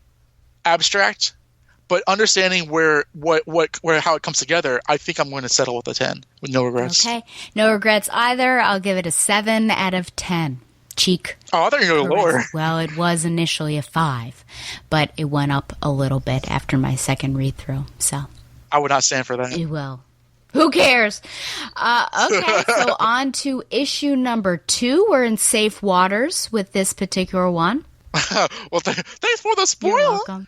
We start off with a man writing his wife, how he apologizing because explaining how the actions that he undertook were so foolish and yet he couldn't help himself. That will be further elaborated on. Now, we cut to said scene where a guy is roughing up a woman saying, am I supposed to forget about you? He's clearly like a jilted ex-lover, while some men with guns are pointing to the reader and also to our protagonist to keep walking. So the scene is essentially like a guy roughing up an ex-girlfriend that she's married now. She has a ring on her finger, and some men with guns, his bodyguards, saying, "Go away. This doesn't concern you." Said guy takes a wooden plank and knocks it against one of the gunmen's heads and telling them, people have seen your face. You guys just let her go. Run. This doesn't have to go on any further. The gunmen take him across into the brick wall and are about to execute him with no regrets, especially from the main man, when he is saved by Batgirl. And she kisses him on the cheek for his trouble. The next afternoon, Cassandra's, rumbling into Oracle's, I guess, clock tower hub headquarters with a smile on her face. And again, she doesn't really tell Oracle what happened because she can't. But she's pretty happy. Oracle says, if you learn some vocabulary, then we could, talk to each other like normal people, which I want to get back to. Yeah. And then Cassandra's like, blah, blah, blah. So a newscast comes on, and as Cassandra, Batgirl, points out, oh, that's the person that I saved. But the news report is that he's been kidnapped out of his home. He was known to be a good Samaritan hero the previous night, but he's since been kidnapped. So Barbara communicates to Batgirl that, he's in trouble. Batgirl tries to take her frustrations out on the hitting bat, but that lasts hardly 5 seconds before she just punches it in half, and then Oracle says, don't worry, I'll find him. That is one of my favorite pages in the story, by the way. Oracle tracks down the person's whereabouts, and the guy who was roughing him up was the son of a mob boss. So he has connections, he has resources and stuff, and she figures out that they are holed up in this kind of prison or former prison that's sort of across the way in Gotham City. But before Oracle can turn around, Batgirl has already kind of hustled out over there via taxi, and by the time she reaches there, it's sort of like the Count of Monte Cristo. She swam across. I mean, it basically is like Alcatraz or something. Right. So she quickly finds her way in there and finds the mob boss, and who leads her to where the man is. I believe at this point the man's name is said to be John Robinson, but the mob boss quickly throws the keys to the door out of the window, and even though Batgirl knocks him out, her and Robinson are both trapped in the cell prison room, and he's been worked over so badly that he's dying. He needs to see a doctor because he has fatal injuries, like his ribs are broken and moving around and stuff, and he is disbelieving that he's about to die, and he feels so regretful that he did this to his wife, and he can't imagine how worried she is. But Batgirl, who's not been trained to pick locks, just kicks a hole in the wall, and they seek to escape. He ends up passing away, but not before giving Batgirl the letter that we saw the first page to Batgirl to deliver to his wife. She flies in a rage, as you might imagine, and delivers a spinning bird kick a la Street Fighter 2 to all of the gunmen, and just takes everybody down, not killing them, but apprehending everybody as soon as the policemen arrive. At the very end, we see Commissioner Gordon give his condolences to Robinson's wife, and Batgirl appears in her room delivering Robinson's final message to her, and so she has a bit of closure. And we end with Oracle being woken up from a light in the other room, and she sees a passed out Batgirl trying to illustrate letters, and she says now she wants to learn how to write. I wonder what brought that on. And that is Batgirl number 2. Okay. Well, yeah, I'll start off with this one. I mean, good heavens, why is Barbara so intense about the alphabet? Even that art panel there, you've got her almost, I mean, if you erased everything, it looks like she's angry. Do you think it's too much too soon to learn? I mean, is this more for Barbara's benefit or for Cass's? Oh, it's for Barbara's benefit, I think. I don't know if you remember this, but that image was in my presentation. And it was in a collage of images that showed people just not understanding her, having a hard time understanding her, and being frustrated by that. When I reread this for the presentation, I was like, that is way too harsh. And I think she's wrong to be, because I feel like she's coming across as very frustrated and downright insulting to Batgirl. Because she's like, talk to each other like normal people. And it's like she's kind of this sort of like super fighter ninja comic book character, but, being mute and dyslexic is a real thing. And it comes across as Barbara just having no time for a person with a disability. And I think that it's very human of her to be frustrated and, and be annoyed, but I don't think that makes her look good. And, Barbara or Batgirl, Cassandra, is being very kind of, blah, blah, blah. I think it's kind of funny. But I think that there are moments in this series where Barbara's frustration with Cassandra's lack of communication skills is understandable and realistic, and I like it kind of shows her. But I think it kind of shows that she's a flawed character, because I think that's downright mean what she says, especially because she knows she can get away with it because Cassandra doesn't understand her in that way. So I just remember reading that kind of like really bristling, because I thought, like, look at her, like she looks so pissed off. And it's like, it's not her fault that she can't read or speak, but Yeah, I took that to be a very negative example of Barbara's character, even though I thought it was realistic. What did you think? Well, 50 issues from now, there's going to be that big blowout. So we're almost setting the stage for that. Remember when she is highly insulting in the library. to her. Yeah, she is, and there's at least another moment in between those that where it just shows that I think as empathetic as empathy. No. Yeah. Oh no. As Barbara can be, I think we're seeing like the limits of that, and I think that because Barbara was very well educated, she was very intelligent, and she used her intelligence as Batgirl. Seeing somebody kind of run around beating people up probably ticks her off a little bit. But I think that, seriously, she's encountering somebody who is, disabled. And I think that we should recognize that her just saying like normal people, that's not cool. That's really transgressive. And again, I'm not saying they should have done that in the comic book or like that. That's verboten. But I think that we shouldn't, I'm not giving her a pass on that just because she's not as strict as Batman is. I think that's kind of cold towards anybody. Is it possible at all that she's frustrated because she sees the similarity between herself and Cass, both having, a disability, but in a different way. But she can't do anything about it. Babs can't. But she sees Cass as being able to potentially surmount her disability and being frustrated that Cass is not taking that ability. So it's very much a personal anger that she's just angry that, I can't do anything to help myself, but you can't. And here you are not doing it. That's possible. I think that's definitely a potential read of that frustration. I mean, I don't think it justifies it because that normal people line is just it's way that is way too mean. But I think that's an interesting read because Batgirl's disability is something that can be potentially overcome. And they later go on. It's a genuine kind of thing that it's not as it's even harder than real life people in terms of dyslexia and stuff like that. But I think that's an interesting point that they're both two people who aren't as able-bodied as other superheroes. So there is sort of intersectionality with interacting between the two. Look at us. We might as well do a presentation on this together. No, yeah, I think that's a healthy read of that. And it's again, I'm not saying that it's out of character or she shouldn't have done it, but I do think it's an example of a flawed expression of a character that we like being wrong in a way that Batman does things that are wrong, even though I like him. Yeah. You're hypocritical, and frankly, it annoys me. It annoys me.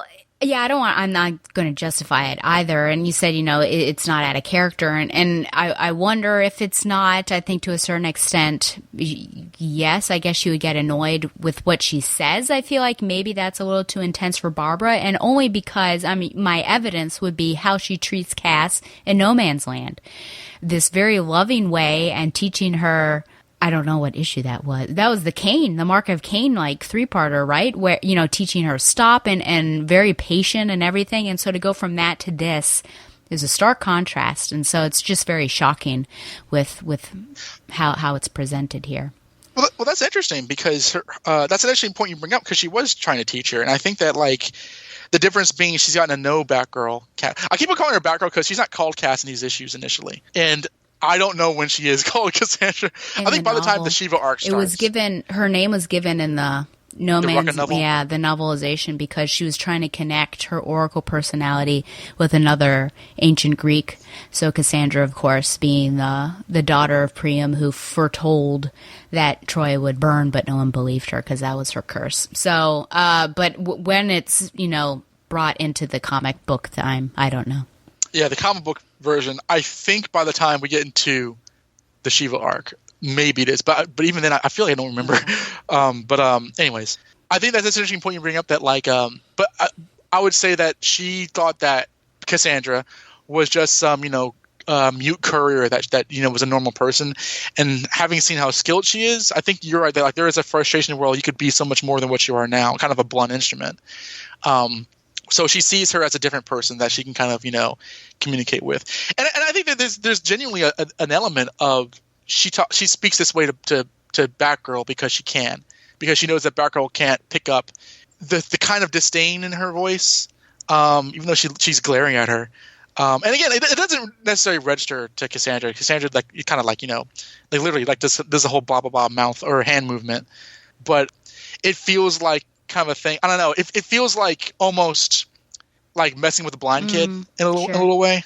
That I think it's worth pointing out because and I like it because we like Cassandra and because we like all these Bat Family characters doesn't mean that everybody is everybody's Whoopi and that they all interact positively. So again,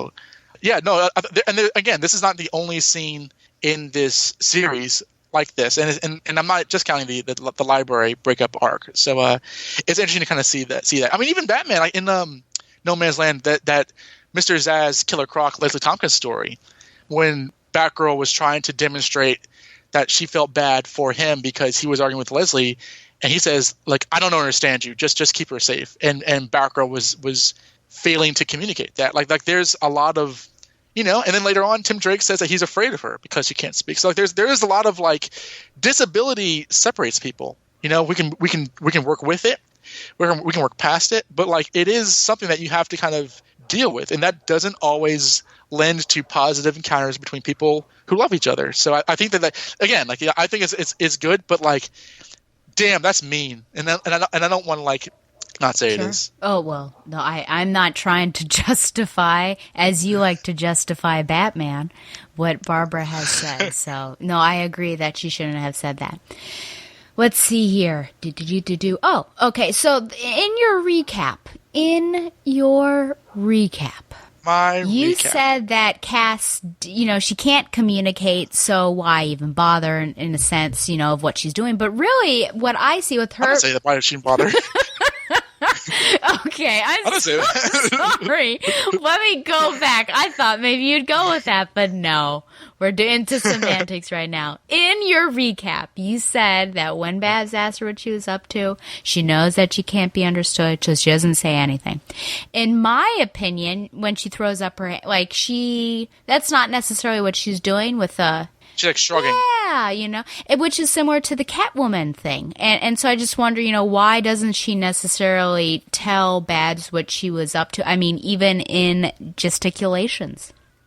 I think it's because these are sort of new experiences for her in terms of positive expressions of, her fighting skills and, the use of violence and just kind of feeling positive. We're led to believe that she experienced this on her own in the 10 years or the 10 or 9 years she was like, growing up across the world. Like she was raised to be a killer. She was raised in a violent, domestically abusive home. Yeah. And so fighting bad guys with another person in a costume, or I think even more so than like, it wasn't just beating up the bad guys here. It was like seeing somebody who was being a good person and making sure that they were okay. That's why she takes this so personally.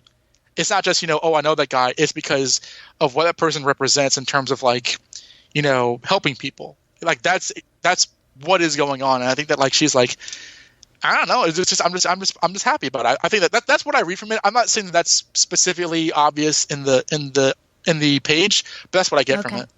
Yeah. No, I'm trying to think here. Frustrated? I don't know. I mean, it's cheeky. I think it's cheeky. I think of all the people, Oracle would be the one to understand. I think, going out and she helps somebody, and Oracle is obviously asking because she's interested in her. And it might be, I guess along what you were saying, the fact that she's not used to maybe someone taking a healthy interest in her life, so she'll get used to it soon. But it just seems like it would make sense also story-wise, because it doesn't really, she just points at John on the screen, but Barbara doesn't understand that it was associated with what she had been up to, and so everything seems like so separate. Like she breaks that bag and Oracle's like, wow, you really care about what's going on here, but doesn't connect. And so I guess it's just me wanting there to be like more of a give for Cass, but maybe I'm pushing her too soon, trying to treat her like a normal person. Yeah, when I read Barbara, I hear your voice, and I don't want to. Oh dear, that's interesting. So let's see here. John. Why was John so important to Cass? And I think even beyond, helping him and what had happened, it seems like it's it's really big for her, this whole mission. Why do you think that is? Well, why do you think that is? I have my beliefs, Right. but like I don't know if it's that hard to read. So I'm interested to hear what made you ask that question. What made me ask that question? Because I think she's going to go and help him out because she finds out that it's bad. Because Babs obviously, I think she could tell from Barbara's body language that it was bad, and then Barbara told her that it was bad. And so I think in any case, she would have absolutely gone and helped him out.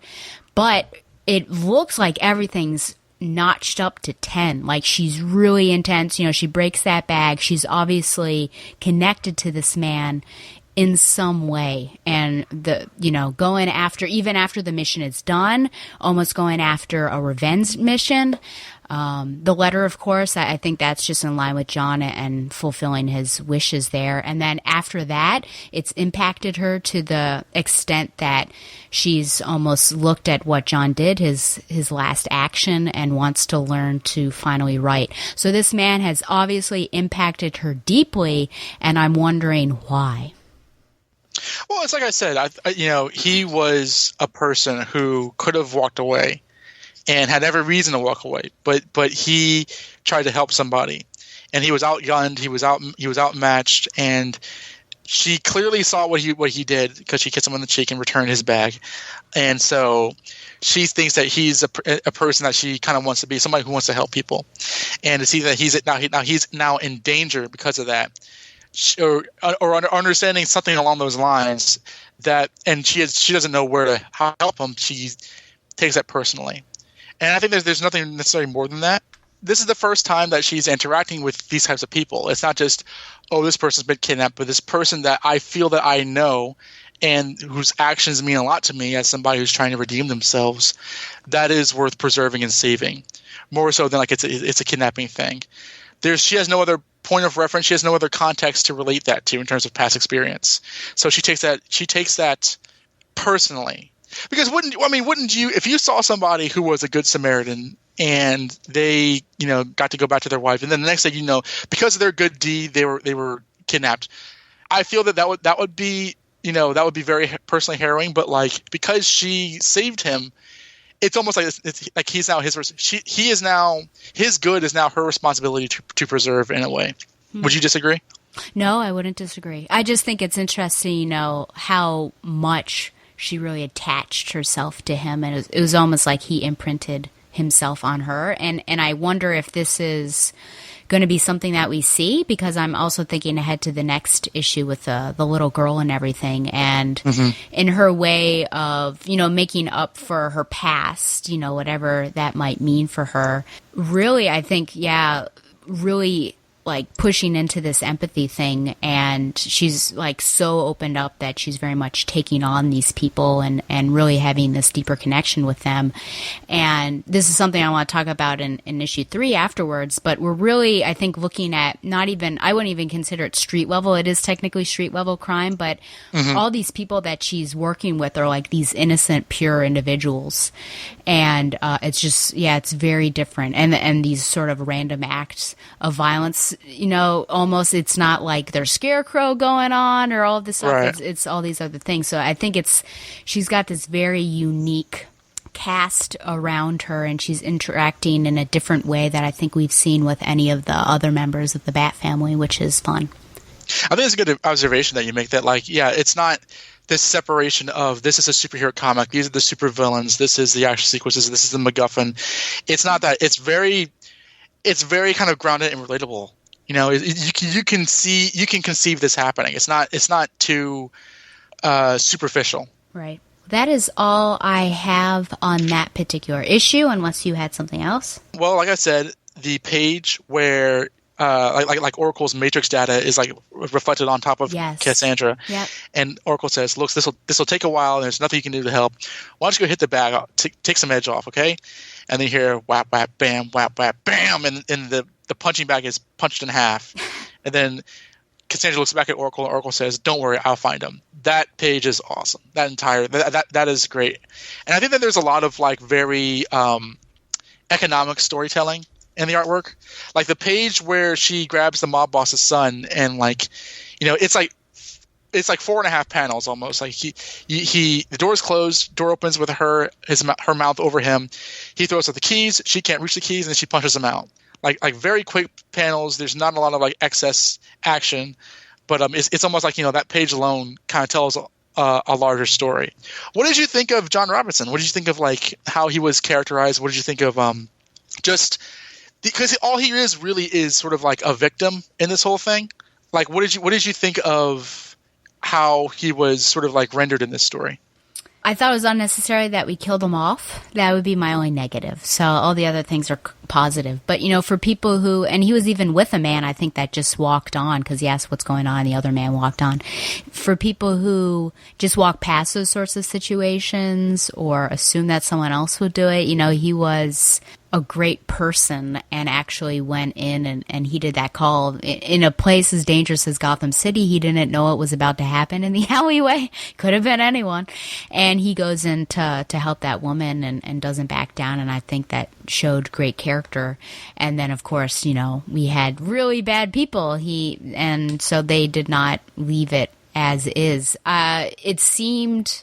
I almost feel like, I guess with mobs, maybe that's what they do, but it almost overkill, the fact that they had to drag him to Alcatraz, and it wasn't Alcatraz, but I'll just call it Alcatraz, and, beat him up and leave him there. I mean, you would have thought something else would have happened, but the fact that he wasn't even thinking about himself, I think, pointed to his character as well, and he was just worried about his wife and what was going on with her and that she was probably anxiety-ridden and everything. And, yeah, I think just a great role model for Cassandra because he's not as intense as Batman and I think more of a... I don't want to get myself into hot water here. Yeah, I just think he was a very positive influence on Cassandra. I mean, I think he's well rendered. You don't need too much information on him, but like he feels realistic. He's the entire time he's doubting himself doing this, but he's still doing what is I would say is the right thing to do. Of course, in a comic book sense. I like what he's saying. You guys, your faces have been seen. The cops are on the way. Why are you doing this to me? And then the mob boss son says, why would I do what? Why would I not do the smart thing? Why would I risk 25 to life by blowing your brains over the wall?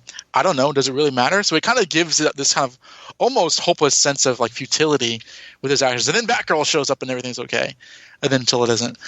But you said you don't think he should have died, or you don't like that he should have died. I think obviously this plays into the next issue, and it's all for the sake of Cassandra's development. But I like. So he's a plot device. I mean, I think that's a really cynical way to put it. Because I mean, you can say that he. Aren't you glad we're not in the same room? I see your leering smile over me. But I mean, he does serve her character, but like. You can say that he's a plot device, but I think that that's ignoring the full 5 rectangle pages of him talking to himself as he's dying, saying, I can't believe it. I'm going to die. My wife's at home where she's worrying. Like that to me feels crushingly human. And he's talking to himself. It's almost like this becomes his story for one page. And in the background, we're seeing the detail of Cassandra not letting anything stop her and kicking a hole in like a concrete wall, which is pretty awesome. I don't know. It's part of that kind of humanity that I feel that like this comic book series always delivers, where even the mob boss's son, who's nothing but a bad guy, he is aware of like the sort of senselessness of his own violence, but he's so far gone that it doesn't register to him as being worth noticing. He's aware of it, but he has no intention to interrupt it or stop it. And I love the detail at the very end because, like, we see on the news report that it's like Bullock and Montoya, the cops are dealing with this kidnapping case, but because of who John Robinson was in terms of Good Samaritan, Gordon himself comes down to the widow and says, your husband was a hero, man. We were poor for all our loss. It's a very brief scene. It's his only scene. It's his only line of dialogue. But like, I think that says so much of not only his character, but just like the kind of real tangible humanity that this book has. And then, like, the book wasn't about, and then we go back to, like, the horrible scene between Cassandra and Barbara, where she's talking about reading, where Cassandra does learn to read, and she wants to learn to read because that's goes back to the letter from the very first page. It's a ring composition, like you always like to say. So I bet you're wondering what my grade was.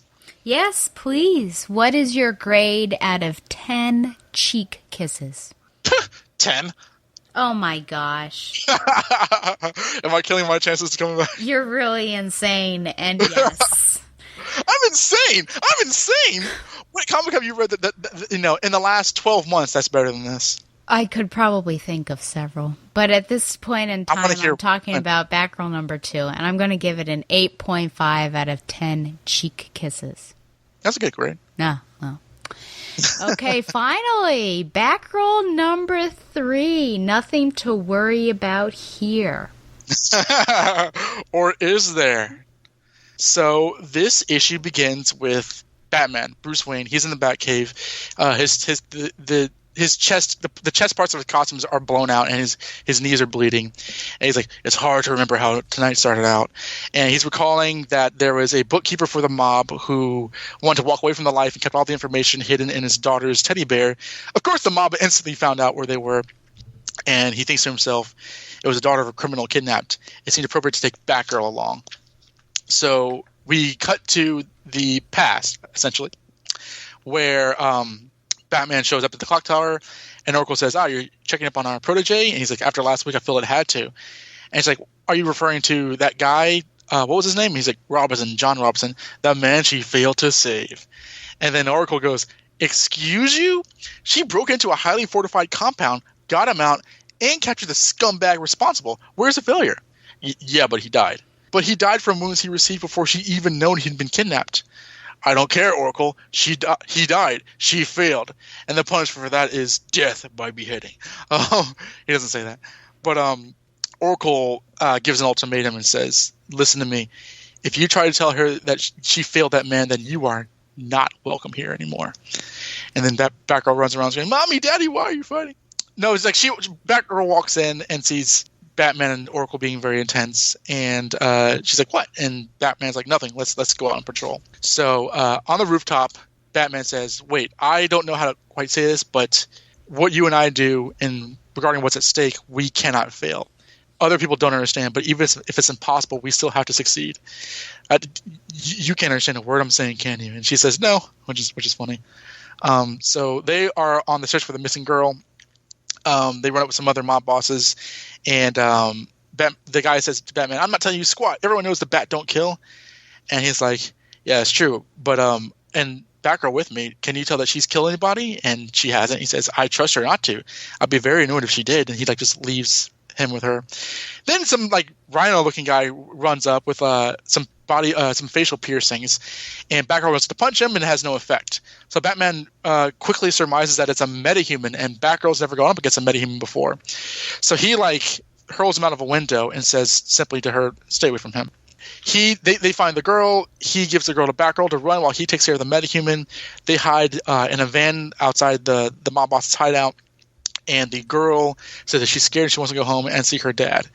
Batgirl puts her hand on the girl's face, and we see a flashback memory to the time where David Kane was training the young Batgirl to assemble and disassemble a gun while holding his hand over her eyes.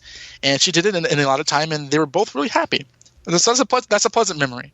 Cut back to the present, where the metahuman is right outside of the van, and he has in his clenched fist the symbol of the Batman. So Cassandra's like, oh, crap. She takes on the metahuman by herself, understanding to protect the girl at all costs. There's a lot of batarangs, gives a lot of neck and punches and knees, and tries to break his neck, seemingly, but the guy hurls her to the ground. She does manage to end up kicking him unconscious, but that takes the life out of her, and she falls asleep unconscious as well. Batman shows up, inspects her injuries, and simply says, "Good job." So he goes back to the Batcave with a smile on his face, greeting Alfred, kind of not really being aware of his own injuries, and tells Alfred, "Here, stitch up this teddy bear, would you?" And Alfred says, "Yeah, I'll get on that, but you need help first." But he was received an anonymous video cassette tape. So he puts in the Bat computer, and he sees the point eye view of Keyhole, where a young girl is in the room of another mafia don. Bruce recognizes it as Batgirl, and he sees the young girl rip out the guy's throat. And that's the end of Batgirl issue 3. And what an issue it was. Da, da, da. Well, of course, the main thing I have to ask is... Let's get to this scene. You want to do it? What in the actual hell? You texted me when I was at work, and you said, "What the actual F with this page?" And I laughed and was told to be quiet. Boy, am I having... if you can have PTSD with comic books, I'm having some right now and flashing back to a time with Huntress. And here we are. And great Scott, are you going to defend this man? Before everything, what? She failed no matter what because she wasn't there. Even if she hadn't known about it, I guess, and he died, and later on they found out, oh no, John Robinson died, and she was sad. It would have been her fault. How are you going to defend this guy? You remember when we talked about when we were doing the Killing Joke? And boy, do you went on this. You went on this blood curdling scream filled rant about the playing card. There was that too. You had more than one, but you were really talking about how Batman was going to take in Joker by the book and laugh with him in light of how the Joker violated the Gordons. And I said that I agreed with you. Vaguely. Vaguely. I thought that was a great episode. Oh no, it's a great episode, but gosh, what episode number was that? And I'm on 178. So let's pretend that yes, I absolutely do. You did agree with me more than I would have thought on that particular episode. Yeah, no, you're not wrong here.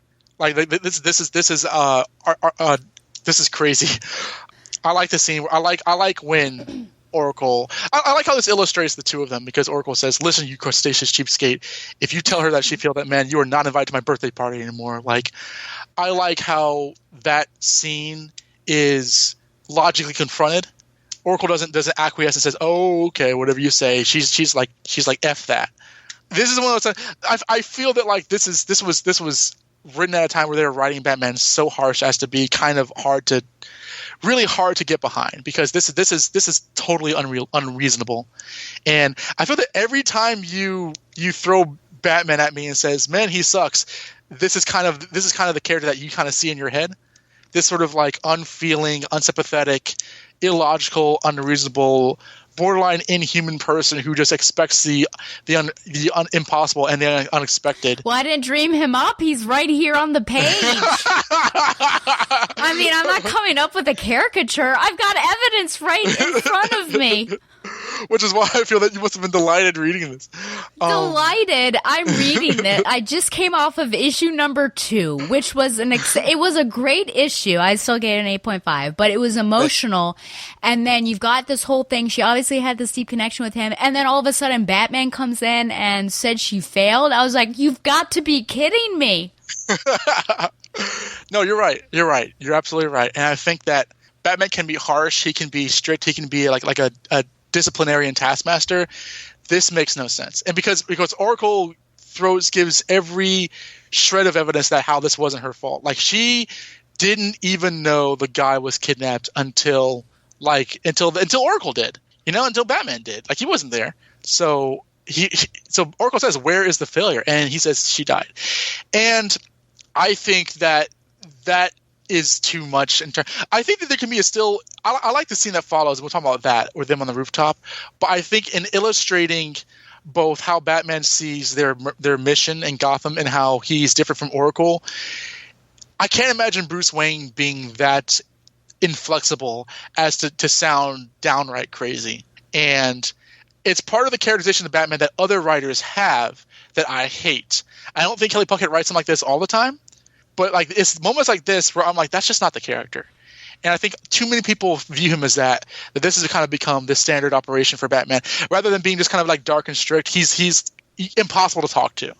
And I think that the scene is barely justified in the next scene on the rooftop because it's a scene between communication between him and Batgirl and leads until the end of the comic book. But I like the scene that the Oracle's not having any of this. She says, "You are forbidden from coming here again if you tell her she failed." I think that's pretty good. I just think on Bruce Wayne's characterization's part, I wish Kelly Pucker could do better than that because that is impossible to appreciate in that way. I don't see anybody reading this and saying that he's right because that is just so unreasonable of an expectation that Batgirl should have been like clairvoyant in some ways, in ways in which none of them are. But I feel that like you've not gnashed this as much as you've wanted, so I'll give you the floor. I don't. Well, I've got another question for you. Would he have done this? Would he have said this if it were Tim or Dick? I hope so. You remember in Robin Year One, where at the end of the first issue, Robin is on his own and he stops the Mad Hatter from kidnapping those girls. And because Bruce Wayne wasn't available, and then when Bruce sees Robin, he's like, "We'll talk about this later." And he's like, "Alfred, you were in on this too. It's all your fault." And Alfred's like, "Yeah, it's my fault that Robin saved a bunch of girls from God knows what, from a psychopath who kidnapped them and mind controlled them." And then Bruce is like, "All right, you're right. good job, Dick. I'm very proud of you." So he has this sort of like knee jerk inclination of like, if I'm not in control of your actions in some way, then you risk everything. And that I think is a little too much, because I feel that like Bruce Wayne is a person who kind of like needs to master control, and when it comes to his like partners, that's where a lot of frustration comes about. But this is unreasonable, and like this is, to me, like, we kind of cross swords on the whole Huntress thing, and we had our disagreements on the Killing Joke. I can't at all be against you in this, because there's no logical way I can be and still, go to sleep at night.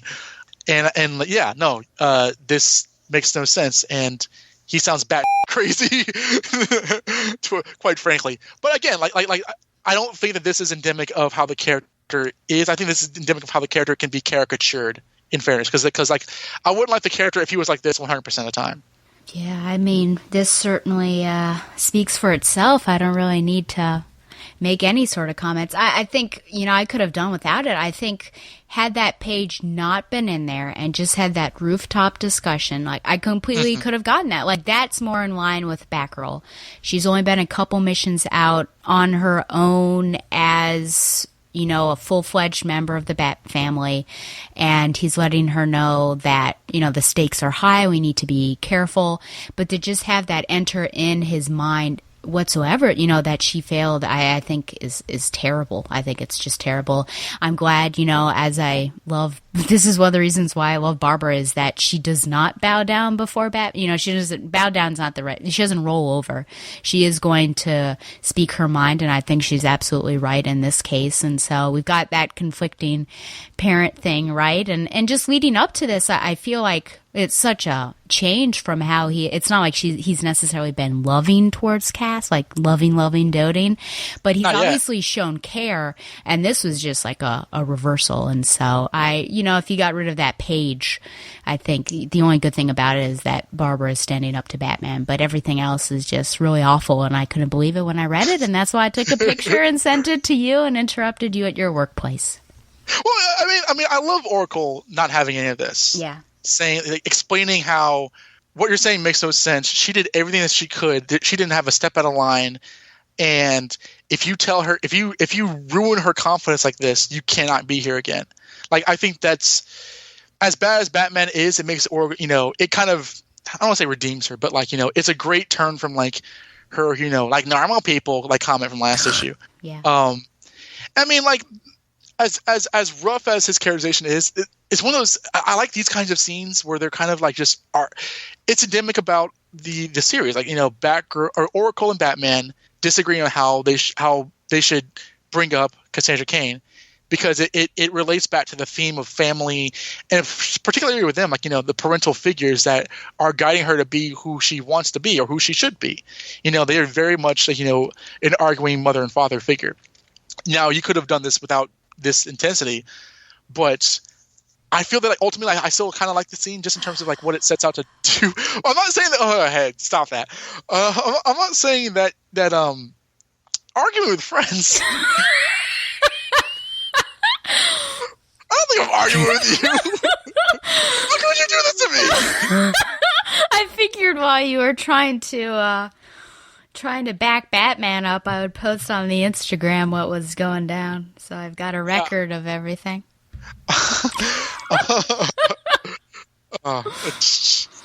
You are not welcome here anymore. No, I do. I don't know. Like you've read this. When your memories of them talking about Cassandra, like I mean, generally, like there was the Secret Files and Origins issue we just did.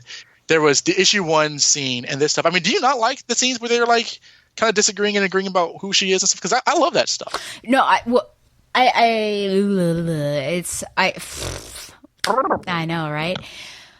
For me, well, I guess it's a child, right? Let's think of Cassandra as a child, and you want as you should. Well, I don't mean it in an offensive way, but I feel like she's very much 17. Like starting over, and she is more. I mean, she's not 17 mentally. I feel like, right?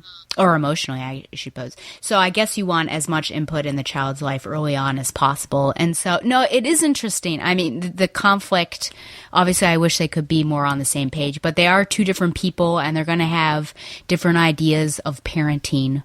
I think it was more like, I just kind of want more nurture, I think, than Batman has been giving Cassandra. And it does come, I will agree with you that, I mean, it gets like very beautiful, the relationship. So I definitely am not going to be, I might give that a 10. Who knows if we ever get there. But it's just, it's hard to watch now. And I almost feel like there's so much going on in these early issues, whereas with No Man's Land, there wasn't as much conflict, but I suppose that's because we had the external conflict of No Man's Land, so you can't really have those personal moments. But it's almost like I just really want to focus on Cass and then see where the parents come in. But it's a lot of like, these parents and like how are they impacting the child rather than seeing more Cass. So I'm just sort of trying to work through how I'm supposed to look at everything working together, and the conflict is just I wish they were on the same page, but it's just like another reason for me to get angry and annoyed at Batman, which I'm not like looking for reasons. When I see them, I'm like, well, there you go, Donovan. But I'm not like looking, going on Reddit and can you give me examples of when Batman was a jerk? I'm not doing that. So it's interesting. I mean, I guess from stepping back in a real world perspective, like, I think about my kids, my 13-year-olds, and some of them have really hard home lives. And I look at this and like, this is clearly not a functioning, like this is a dysfunctional family here. And so you kind of have to think about what's the impact going to be like on Cass. So I think that's where my issue is. Storytelling wise, it's really intriguing and I'm really engaged in everything. But like from another standpoint, it's like, yikes. I'm on board with Cass. How is this going to impact Cass? I really wish she were only with Barbara, that kind of thing. So, well, I mean, like a couple of things that you were mentioning. This is such a new character, and she's so mysterious that I think the presence of both Batman and Oracle is a little required for a new series to bring readers in, because we still don't know too much about her. We know her past, but like, I think it helps to have them help to illustrate who she is and who she will be for new readers. Considering that this is a very new character. I mean, again, this is the first ongoing Batgirl comic book they did. So they want to kind of help bring in interest. And I think that – I don't think that like Batgirl – I don't think that Oracle or Batman or Freudian slip are like guest stars trying to sell the book. Exactly. I think that they are there because they are genuinely her supporting cast. I mean, like they are in the series all the time. But I think that like this is the third issue. You kind of need them to – whereas with Tim Drake – he'd been around for a couple of years. He had his mini-series to help flesh him out. So it could be justified that Batman was hardly in the series when he had his own book. And what about Jack, though? How often was Jack in? Jack Drake? Yeah. He was there now and then. I don't know if you've read like from start to finish, like the Tim Drake series, but like his dad was never too far. But like, so I think that like when you say I kind of want to spend time with Cass as opposed to keep on coming back to them, I feel that that's sort of the need for the book as a new book at the time. But also, it's also character driven because it helps develop their characters and their relationship with Cass and her own character. Take a shot every time I say the word character, folks. Additionally, when it comes to like, what did you say? Oh yeah, I knew that, like, when you said, okay, we'll be doing issues 1 through 3, I knew it was only a matter of time before we get to this. And I knew that this scene would be every bit as angerifying as the Hunter scene from No Man's Land. And when you messaged me, I was like, at last, now we can begin. I wasn't prepared. I didn't think that, like, this sort of thing. Obviously, I've read this series before, but I wasn't looking. Again, I don't look for reasons to vilify Batman, but here it is. Could have fooled me. Yeah. And again, I don't say that, like, I like Batman because he's a dick. That's not. I think that this is arguably out of character to be this unreasonable. Yeah. But at the same time, I don't like the idea that, like, this is who he is 100% of the time. And I feel that, like, I don't listen to many other Batman podcasts because I just never agree with the hosts. So when I come across this stuff, you know, yeah, you're right. Like, this is absolutely a thing that happened, and this is in continuity, and this sucks. But I try to, like, say that, you know, this isn't it 100% of the time with this character, as evidenced by the next scene. You know, just as an example. Of course, yeah. Which is why I said, you know, if you excise this from the issue, I think the issue would be fine, and you wouldn't have missed anything. Well, I think it's just kind of rewriting how he feels would be fine, because I like the idea of him and her disagreeing on this instance.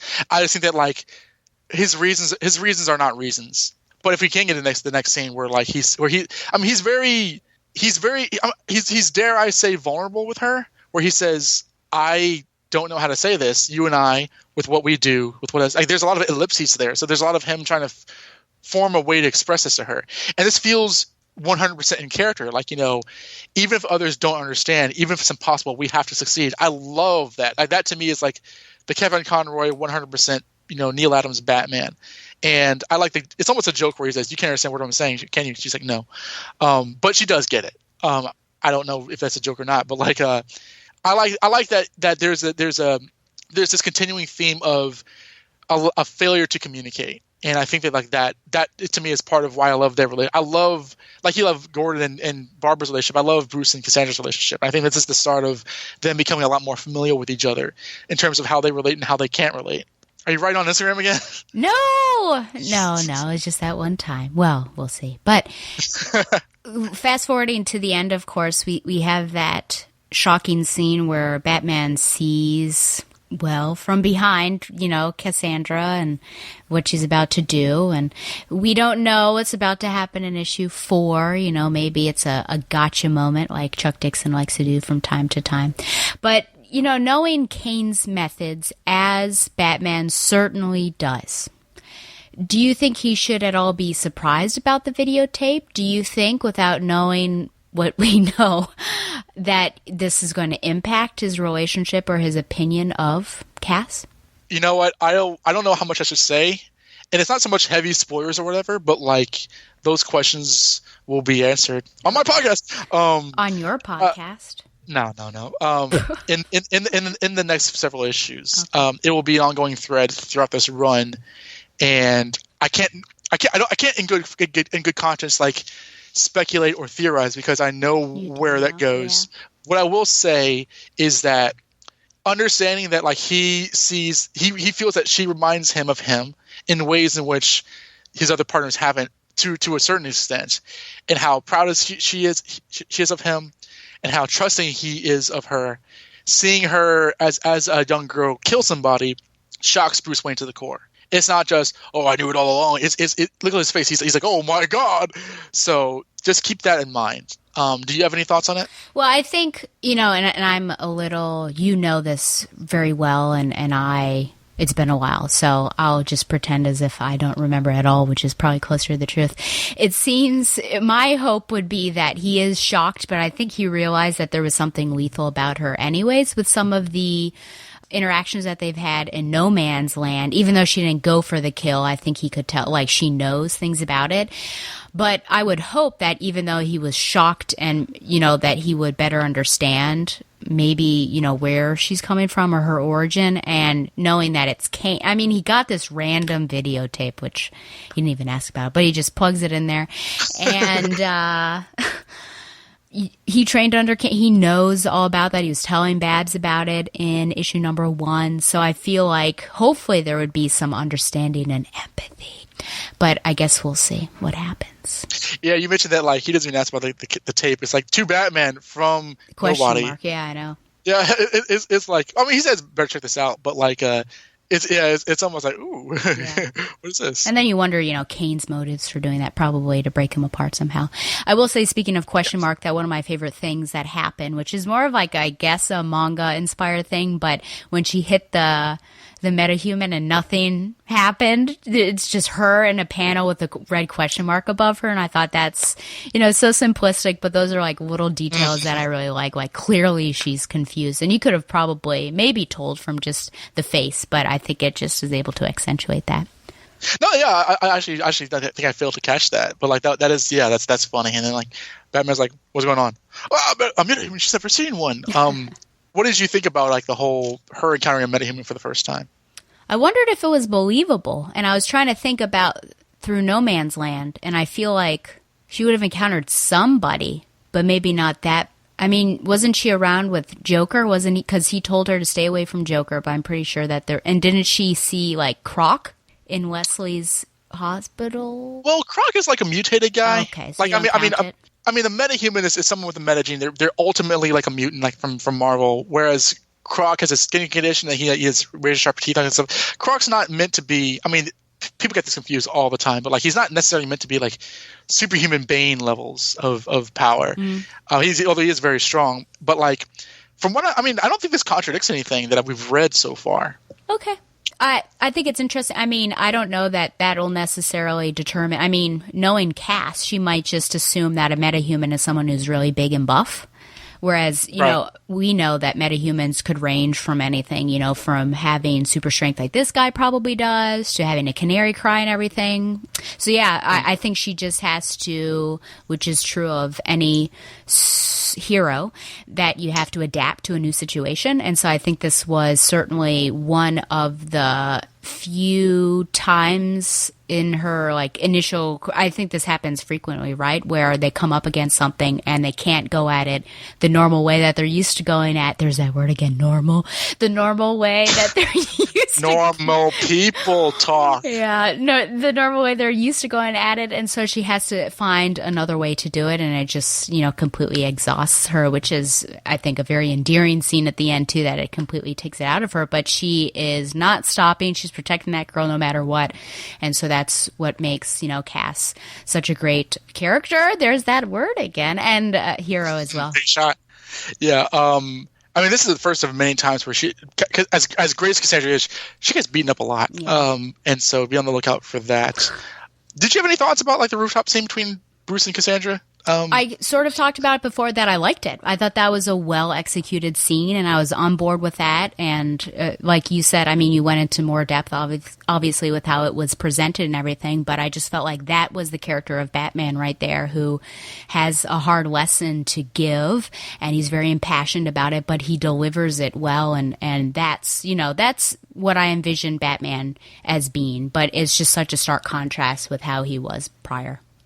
Yeah, because we spent a lot of oxygen on like the previous of him being crazy, but like I want people who do not read this story to understand that like he after being yelled at by Oracle, he talks to Batgirl about as I said before, like we can't fail even if it's impossible, and Batgirl takes it to heart when she knocks out the metahuman. Like she has that scene in her head, and it is a really emotionally character-driven scene that I think is very much endemic to the character that I love, more so than like the whole "she failed" blah blah blah scene from before.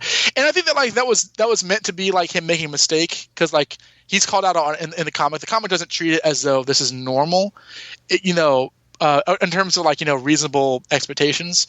It was just a little too much. But no, yeah, I think that to me is the stuff that I remember more than anything else. What about the scene where she puts her hand over the kidnapped girl's face and she remembers her time with David Kane? I liked how you said it was like times of, happy times. I'm like, well, she is learning how to put a gun together or take it apart and put it together without looking. But that, it is more of a positive moment between the two of them. And we've talked about this, that we feel like David does in fact love her, just like in a really twisted sort of way. Or he shows it in a bad way. She takes what she knows, right? And so she realized that was, and it's almost like horse with blinders, right? You want to protect the animal from what they're seeing and just like push on. So I like that she is able to use her experience, and in this case, a bit of a dysfunctional experience to help that girl out, and it works. Absolutely, yeah. And I like the constant theme of like children in danger. That's always a big thing with Batman characters, and especially Batgirl in general, or specifically.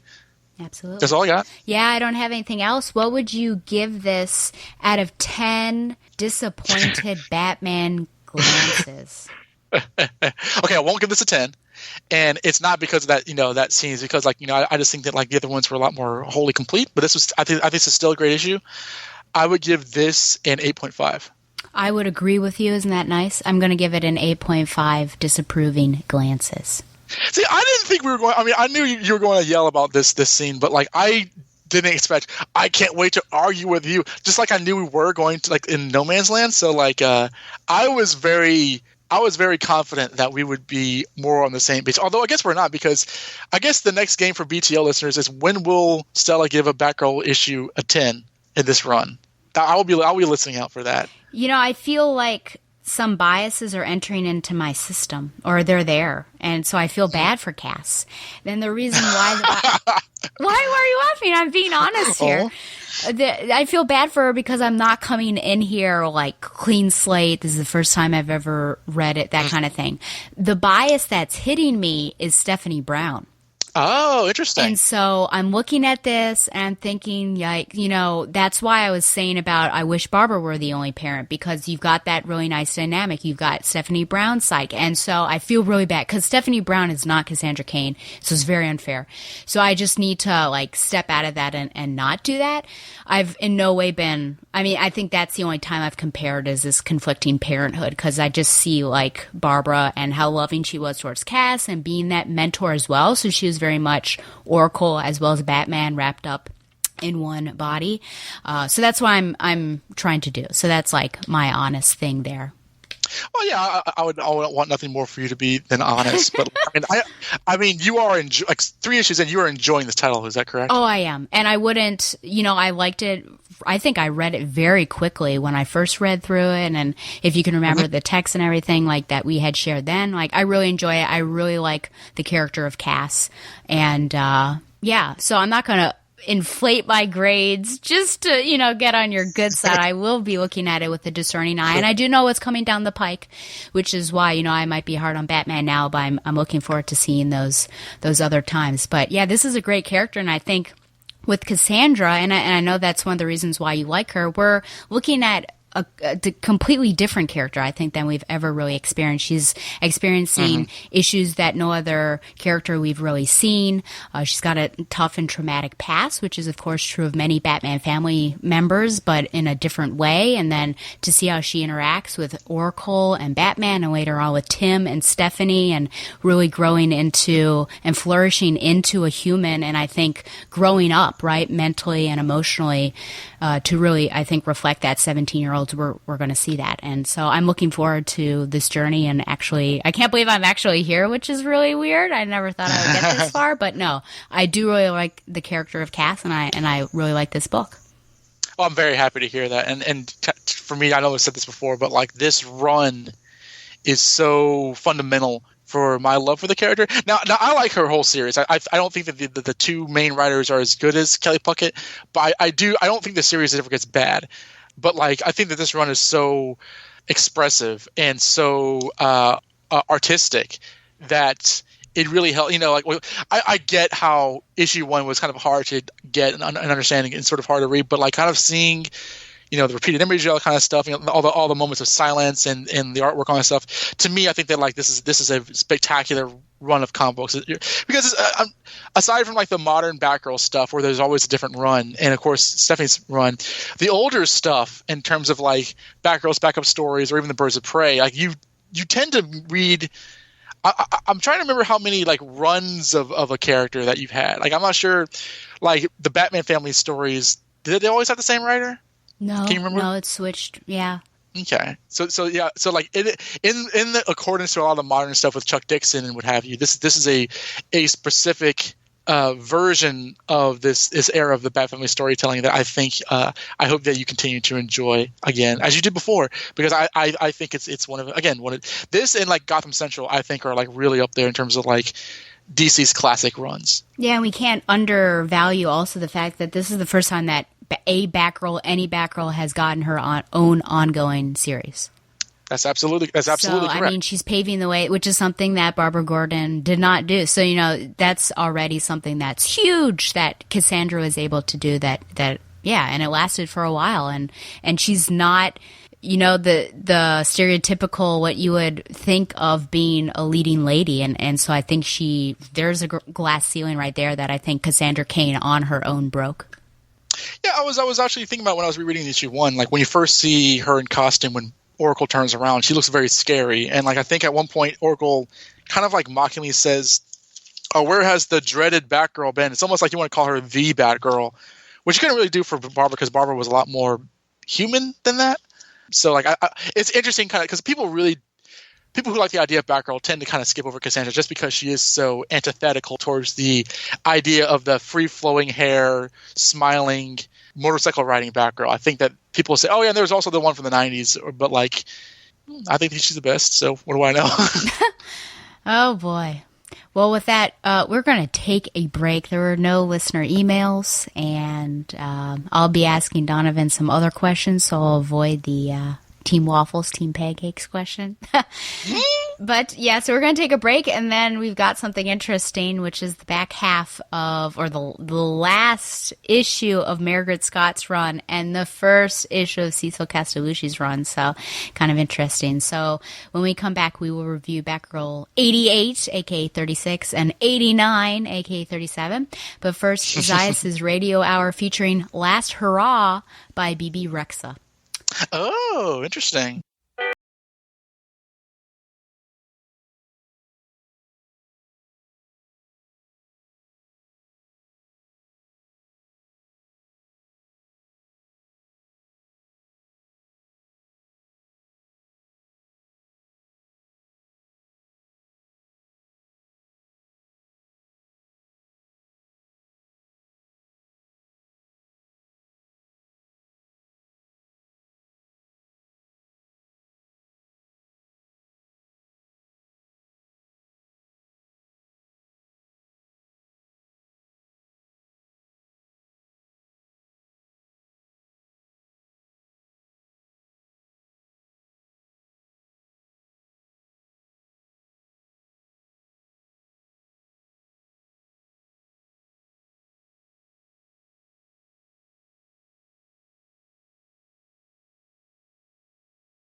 We are back, And it's been a while since I've had 2 issues to review, but actually one of the news things coming out of San Diego, which I guess it was, as DC always does, revealed before San Diego, because DC does that for some reason, that Birds of Prey is coming back, and it's going to have Harley, Huntress, and Dinah. So it very much seems like a let's get people hyped for the new Birds of Prey film. And it's going to be written by Brian Azzarello. So I heard the pull in that last syllable. Well, I'm a little. Well, isn't he also the one who wrote the Killing Joke? He is also the one Killing Joke. But interesting. I don't know. I don't know. I guess I'll be cautious. Do you have to review that because Barbara's not in it? I'm sorry? You don't have to review that, do you? I guess I wouldn't necessarily have to, but I guess I'll think about it. I'm concerned that it's going to be dark. Yeah, it will, because that's all he writes. Yeah. So I guess I could always give a couple issues a shot and then take it from there. But okay, well, here we are. This is, in fact, Margaret Scott's last hurrah. This is Batgirl 36, or as I like to say, 88. Wouldn't that have been nice if they had kept the original numbering, and then we would have totally gotten very close to 100. But this is the terrible finale. Writer Margaret Scott. Why are you laughing? I was confused when I saw your notes. I was like, oh, that's what it's called. That's not what you're saying. No, that was a terrible finale. No. Right. Pence were Paul Peltier, inker Norm Rapmund, and colorist Hi-Fi. So he didn't have Jordy Belair on this time. The Den, Gotham Warehouse District, 5 a.m. Batgirl narrates that 90% of being a hero is about believing in yourself, even when you know something may not be true. Punching also helps. As the fire rages out of control, Batgirl fights through the crowd, literally, and tries to get the exit opened up when she is pierced by a knife in her back. Please remember this. This is a big issue for me here. The knife came from Vulture, who says that all these people must die because they are witness to Fox's failure and the weakness of the terrible trio. Their lives were forfeited once Batgirl escaped from the tank. Vulture, a better fighter than you would think, gets some hits in while Fox makes a run for it. He or she runs past Shark, who is crying out in need when his or her exit is blocked. Vulture has Batgirl on the ropes, and Fox hits Vulture on the head. Briefly, the two team up to get an exit, and once outside, Fox runs away. Batgirl tries to wrangle some guests up, but an explosion catches her attention, and she returns to get Vulture and Shark out. Shark is too heavy to lift, obviously, and Batgirl needs his help to leave, but he shoves her out of the way just as some of the support structure collapses. Once outside, Batgirl considers her role as a hero, but gives her catchphrase of Gordons don't give up, and hobbles off to the Gordon Clean Energy meeting.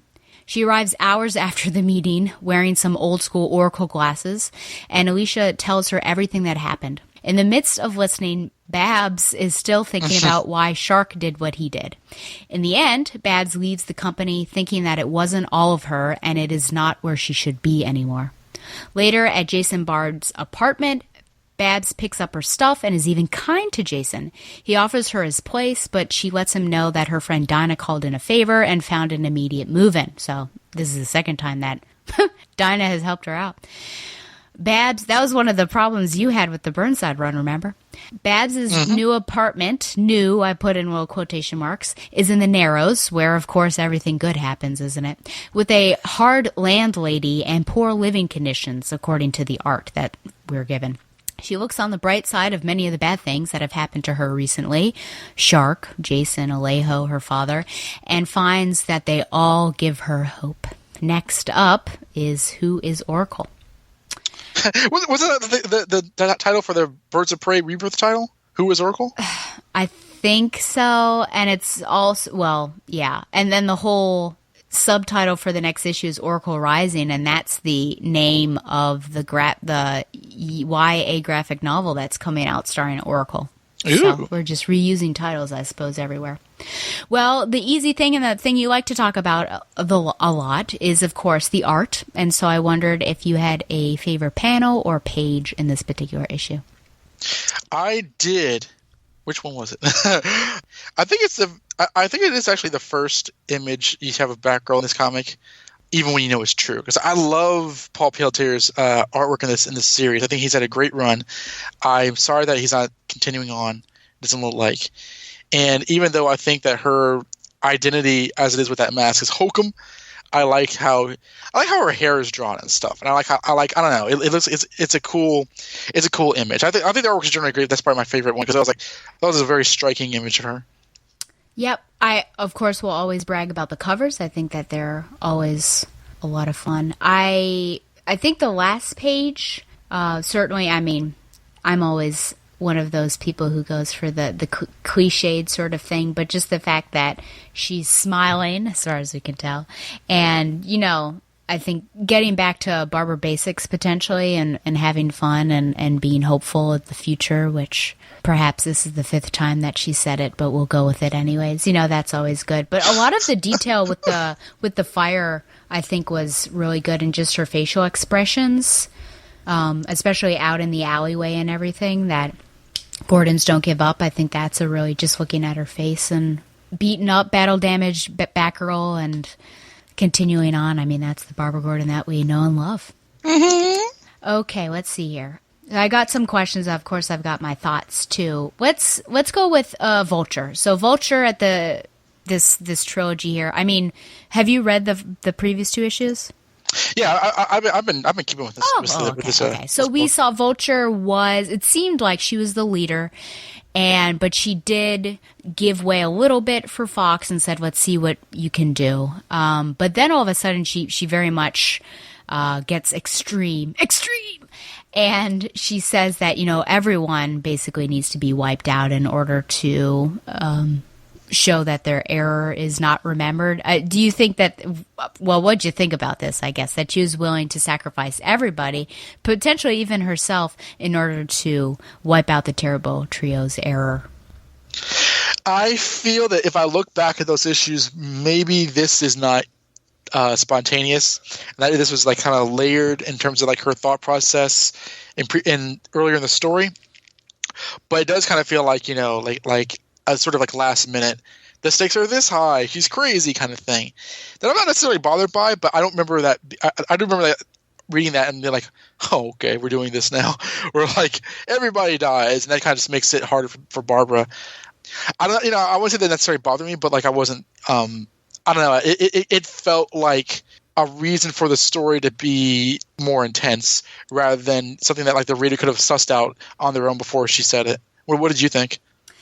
Well, compared to everybody else, it seemed like, I don't know, I felt like it was a different Vulture. Not like really, really different, but just maybe she had not come out yet as this really intense leadership role. And now when push comes to shove, here she is. Because it was clear that she had the leadership, and even, Shark deferred to her and everything.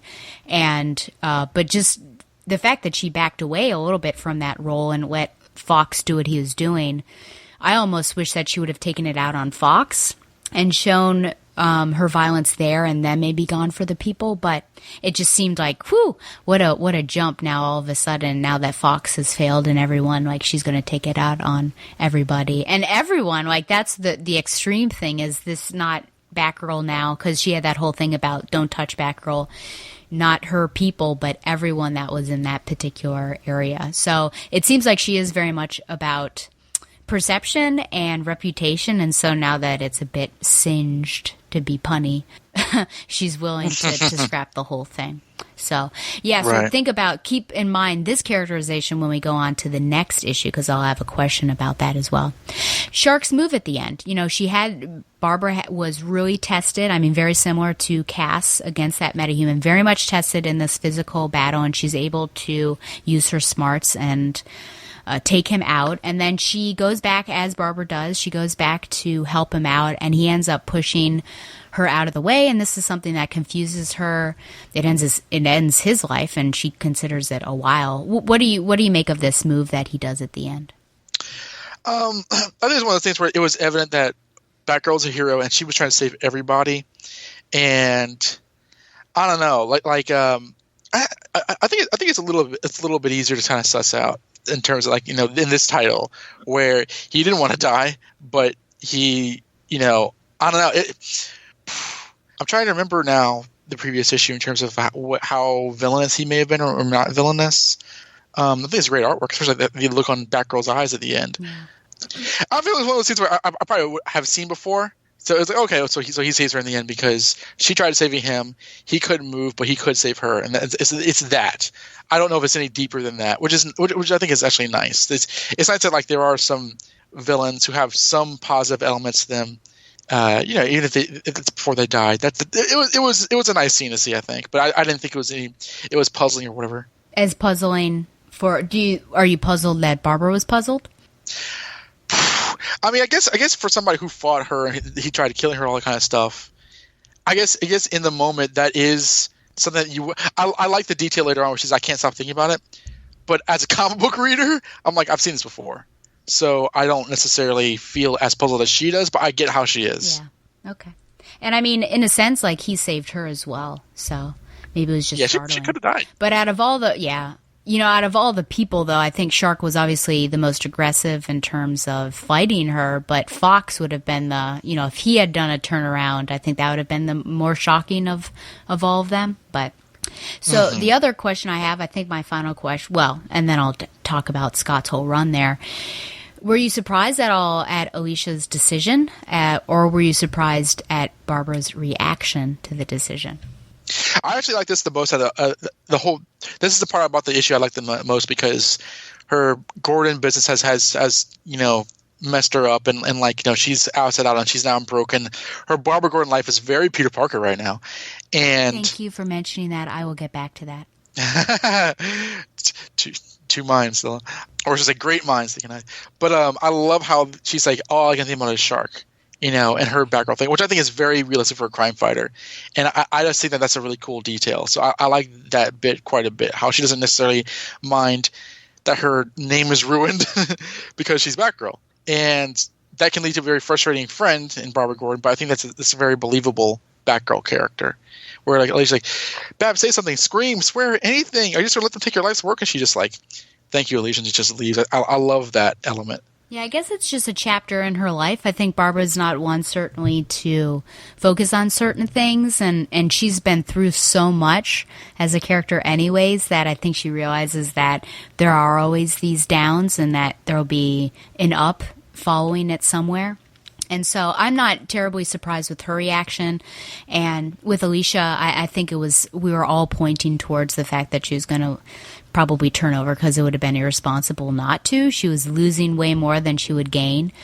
Well, it's just sad. My sadness is that sort of everything is being wiped away, and I've referred to it as sort of Thanos snapping everything away from especially the Burnside run, but other things. And I'm wondering if, since we're getting rid of Gordon Clean Energy, it's now Gotham Clean Energy, that Alicia will also follow that, and we're just moving on to new side characters, supporting cast and everything. I'm just realizing that her costume, because she has those Halloween party bat ears over her, under her hair. Then she's wearing a domino mask. It's not part of her. It's not a cowl that shows most of her face. It's just an eye mask and ears in her hair. I thought it was all connected. I think that might be an error. I do see what you're saying because I can see the skin. Yeah, that's. I think it's supposed to. I think that's an art error. Yeah, no, that's. I can't imagine why she would do that, but that's a tangent. I think, yeah. I mean, I don't want to preempt your notes, so please continue. Well, it's just about Thanos snapping and everything. Just some thoughts for me, and then you can give any of the thoughts. I did mention something. I felt like there was a major discrepancy here, and this is, of course, where I put two fingers on the bridge of my nose and push my glasses up. But the whole fact that she got hit with a knife and it pierced and she was bleeding, major discrepancy because, remember, when Cormorant shot her in the back, she was alive. It was the same location, right side, and she said about the body armor. And, of course, she's protected in the front from the knife cuts later on in the fight, so why not the back? So I had an issue with that, but that's, I guess, a nerdy thing. No, I 100% agree. I had the exact same thought. Not only does it hit her costume, it hits her cape. Yeah. And her cape is maybe it's because the idea that this was one of her earlier Batgirl costumes, but why wouldn't she built it up later on?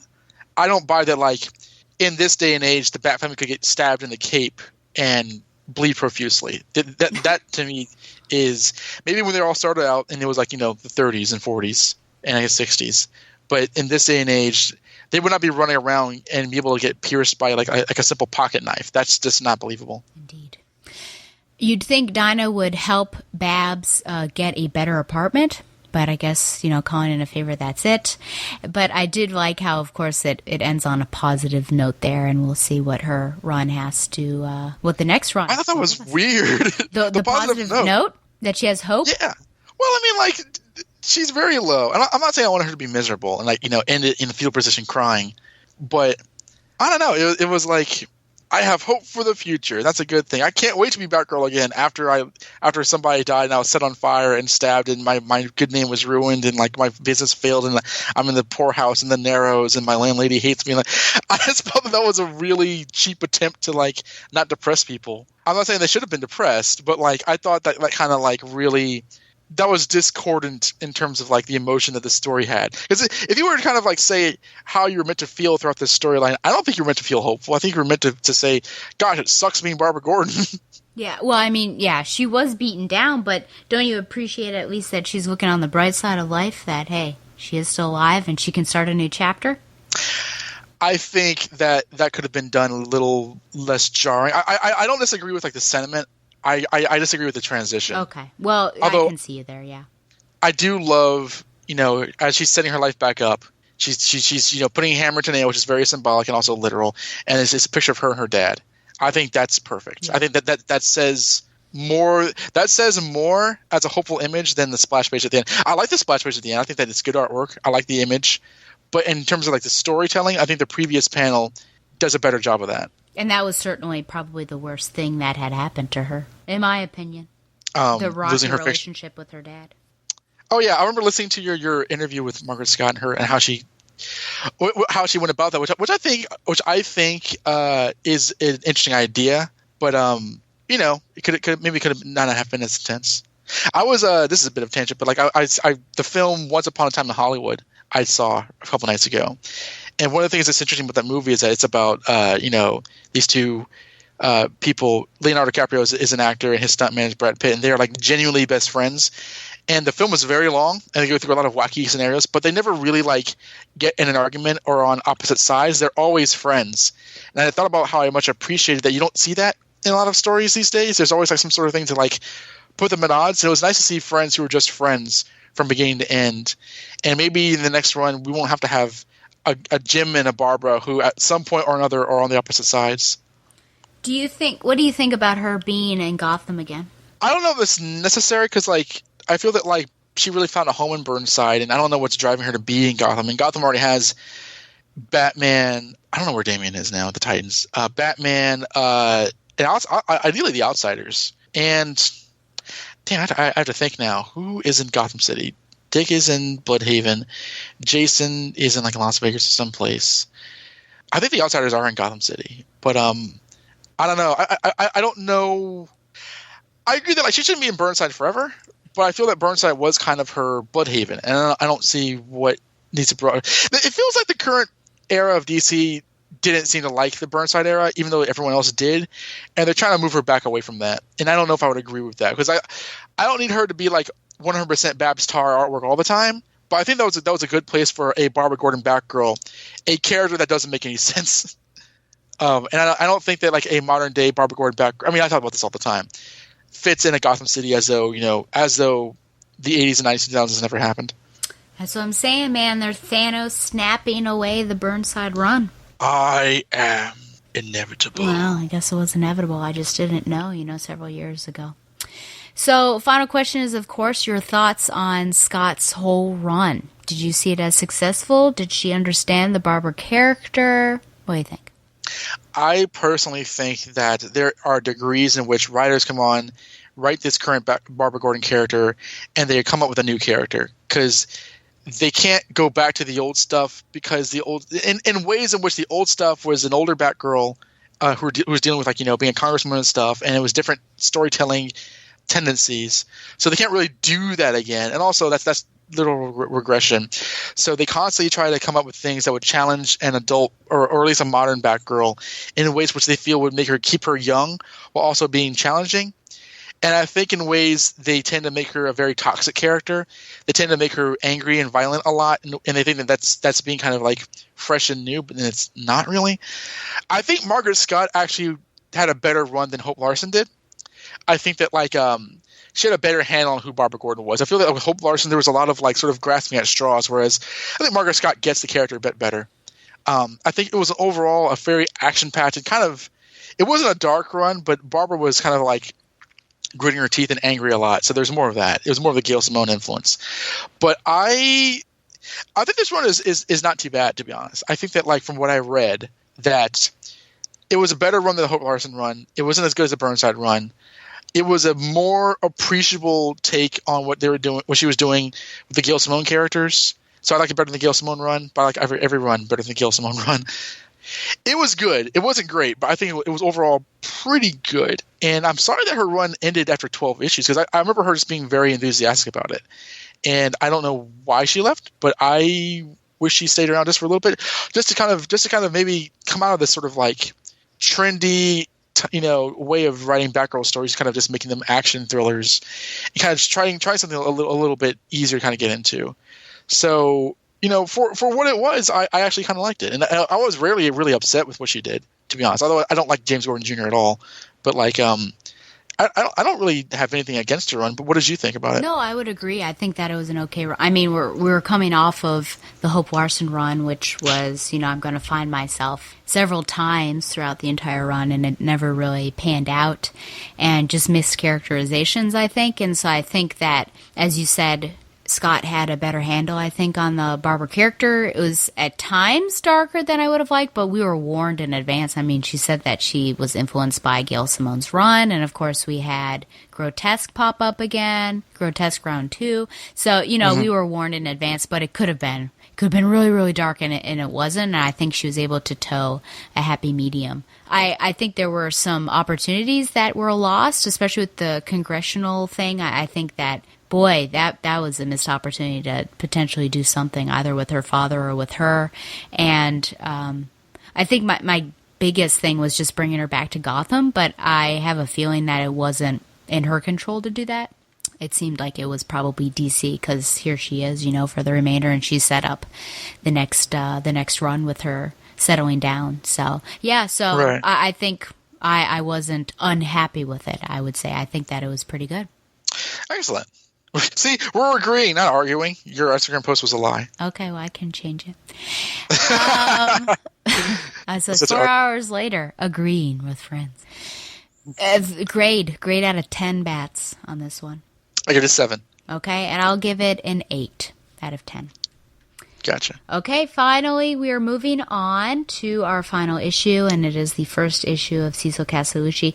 I will say that I watched the DC Batman panel, or at least part of it. I was just fast forwarding to see when Castellucci actually was talking, and I took a picture on my phone because there were 7 people on the panel, not counting the moderator, who happened to be female. Tiffany Fox, I think her name is. Okay. Cecil was the only woman on that panel, so I will say #Carolyn knows. 1 out of 7 is a woman, and the rest were white men. Of course they were. I'm wondering, it was Tom King and Peter Tomasi and Brian Everett Hill, I imagine. Snyder and Capullo, I think, were there. Yeah. I would like for a woman to write Batman's ongoing title for a while. I think Anna Senti. No, she did Daredevil, obviously. But it's a little boys club, and it keeps Batman, a toxically masculine character, which is annoying. Yeah, or what was that other phrase that came up at Bowling Green? Hegemonic masculinity. Yeah, good memory. Yeah. Well, I mean that's I think that's the superhero comics in general, but definitely Batman. Yeah. I did want to say, because we're leading into this, and this is where Year of the Villain. That's the little title card on top, or the banner, I guess, on the issue. And I had no idea what this is. I'm very out of DC Comics right now. Batgirl is really the only, and Wonder Woman are the only things I'm getting. So this is from Polygon. It's a good time to be bad at DC Comics as the company kicks off its Year of the Villain in an explosive way. So Lex Luthor makes an offer that none of the villains in the DC universe will be able to refuse: the power to do away with their least favorite superhero for good. So that's basically all I wanted to say about what Year of the Villain was. So that's what we're getting into. This is Batgirl 37 or 89, depending on how you like to do it. Oracle Rising Part 1. Writer Cecil Castellucci. Artist Carmine Gigion Domenico. And colorist, there she is, the beautiful Jordie Bellaire. 3 stories happen simultaneously. First, in the Blue Ridge Mountains, Fox, Vulture, and a new shark infiltrate a state-of-the-art cave with tech galore. Now, I will say here that upon going back to 36, it is probable that Vulture escaped while Batgirl was helping Shark, because you can see a panel and she's awake and everything. But, in my opinion, Vulture is written rather differently, and she's very deferential to Fox, so it's almost as if Fox is taking command here, so I don't know. It's hard to believe that the new Vulture would forgive Fox for betraying her, but only Shark is named as the new guy. So there's my 2 cents there. So back to the summary.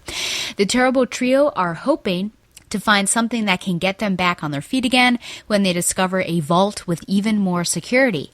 Upon gaining entrance, a life-sized oracle-looking automaton awakens and asks for a password. The Terrible Trio have 5 chances and are unable to make any progress. While Oracle boots up for defenses, a small ship arrives that shows a hologram of an armored Lex Luthor who gives the password as the name of the device, Oracle. In downtown Gotham, Batgirl, who continually keeps taking inventory of her tech, fights Killer Moth, who seems to be auditioning for something and is thoroughly upgraded. While Batgirl keeps good humor the whole time, and Killer Moth flashes back to the Silver Age while saying she's a girl and no big deal, she ends up being taken out by some techno-moths, and then she falls down a sinkhole-esque thingy. Guess that's the end of the run before it even started. Well phrased. A sinkhole-esque thingy. Very technical. Yep. So Batgirl's dead. This is the first and last issue of Castellucci's run. Finally, I always knew it would end this way. Finally, and perhaps least consequentially, Jason Bard waits for Babs to arrive for a hangout, but she never responded to his texts, so it's basically an empty hope. He has tickets for some strange band that I can't make out on Izzy's t-shirt, and he wanted Babs to have a fun time despite all the things that she's going through, as Donovan mentioned. Izzy, who has been not so subtly hinting at wanting to go, ends up snagging the ticket. They meet up with a friend of Jason, and they hang out near the bar where it comes to light that Jason has feelings for Babs. Clearly. I'm sorry, but this is B. She's Rick Grayson's love interest in over Nightwing. Thank you for that, because when he said Rick, I thought, no, please tell me it's not that guy that was in Gail Simone's run. Thank you. Yes, no problem. How do you think B knows Jason Bard? I have no idea because I don't think he shows up in Nightwing, but like she's like the bartender where homeless Rick has been seeing for the entire storyline of that. Oh, thank you to never say that again. Next, Nancy Northcott would too. Next, what's in a name? Okay, well, here we go. Art. What is your favorite panel from this particular issue? The art is so interesting. I like the splash page, the title page, where Killer Moth is flying, and the background is kind of there's a soft blurred effect, and Batgirl is on his heels, swinging like she's Spider-Man, and she's smiling. Thank God. I think that's great. I think the artwork is good throughout, but it's also very detailed and kind of frenetic. So it's hard for me to really get into it as much as the Paul Pelletier, but I do like the artwork, and I think that's my favorite example of it. I would agree. I'm always a sucker for splash pages, and yeah, it's just fun to have her and Killer Moth on the same page again. So you keep mentioning it. Let's go with it now. It is Barbara Gordon. Spider-Man. Oh, is she Spider-Man? I mean, no, she's Barbara Gordon. Do I need to make myself more clear? Is her characterization similar to that as Peter Parker's Spider-Man? Well, then you used to say that she was, the female DC version of Spider-Man? I certainly did. Yeah, I felt like we got better, but now we're really getting back to that. I mean, I feel that like that's. I think in your view, if she's been that way in your mind for years, then this would imply that this character is being written well, right? If I wanted her to be like Peter Parker, sure. Which I guess you don't. I see. You're saying that, like, everyone's saying where's Barbara while she's superheroing it up fighting Killer Dork.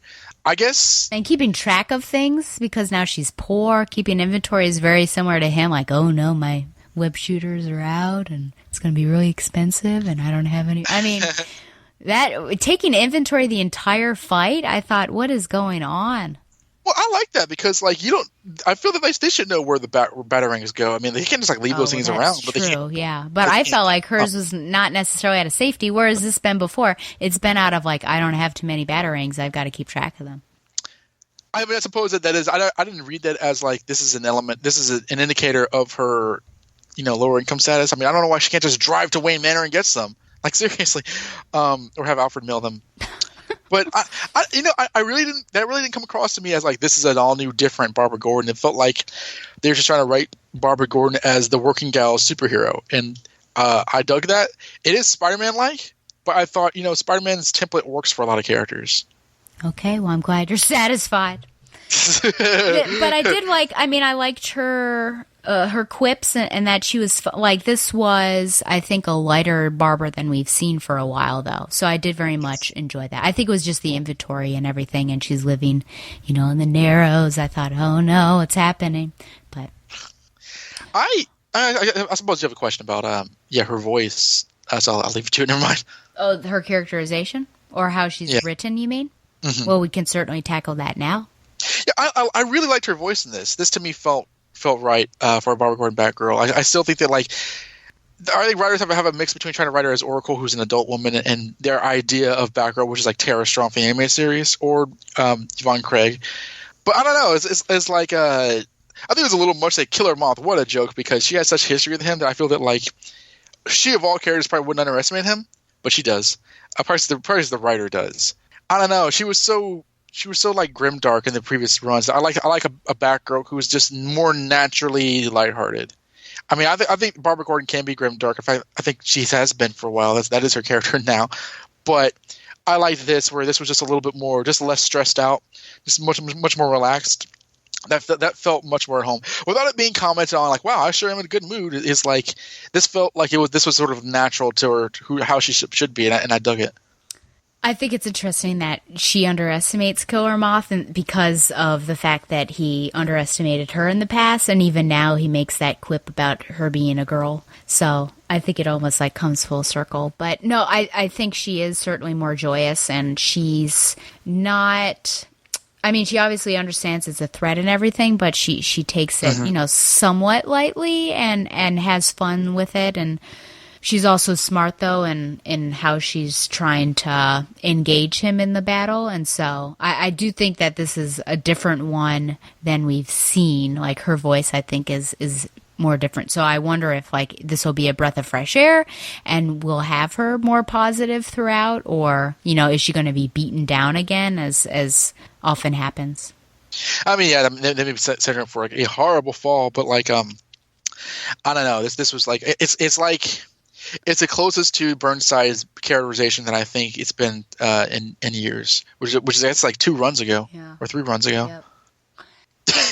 I was just trying to think, because we compare it to Burnside a lot, and so I wonder, like, is that sort of the like what we hold up as what Barbara Gordon should be? And I wondered if that was fair or not.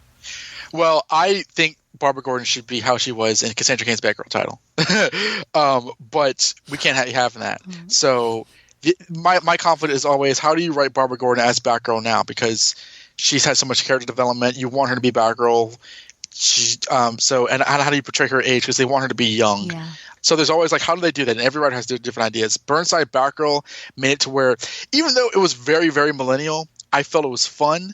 And I thought Barbara was characterized correctly. It didn't try to make her too grimdark and over the top to make her like her, because, I think there's also an element, and I probably shouldn't say this, but like there's also an element of like if she's violent and aggressive, it kind of, I don't know, it like there's a lot of like conversations in terms of like feminist politics with Batgirl as a character, and like I think that like make her kind of more aggressive is sort of maybe seen as a service to justify her being around, I guess. But like I don't want to speak too much of that because A, I've not read everything. 2, it's not really my place to start that conversation.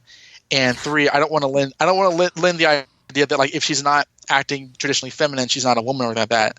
So I should probably just drop it. But I think that the Burnside run felt the most natural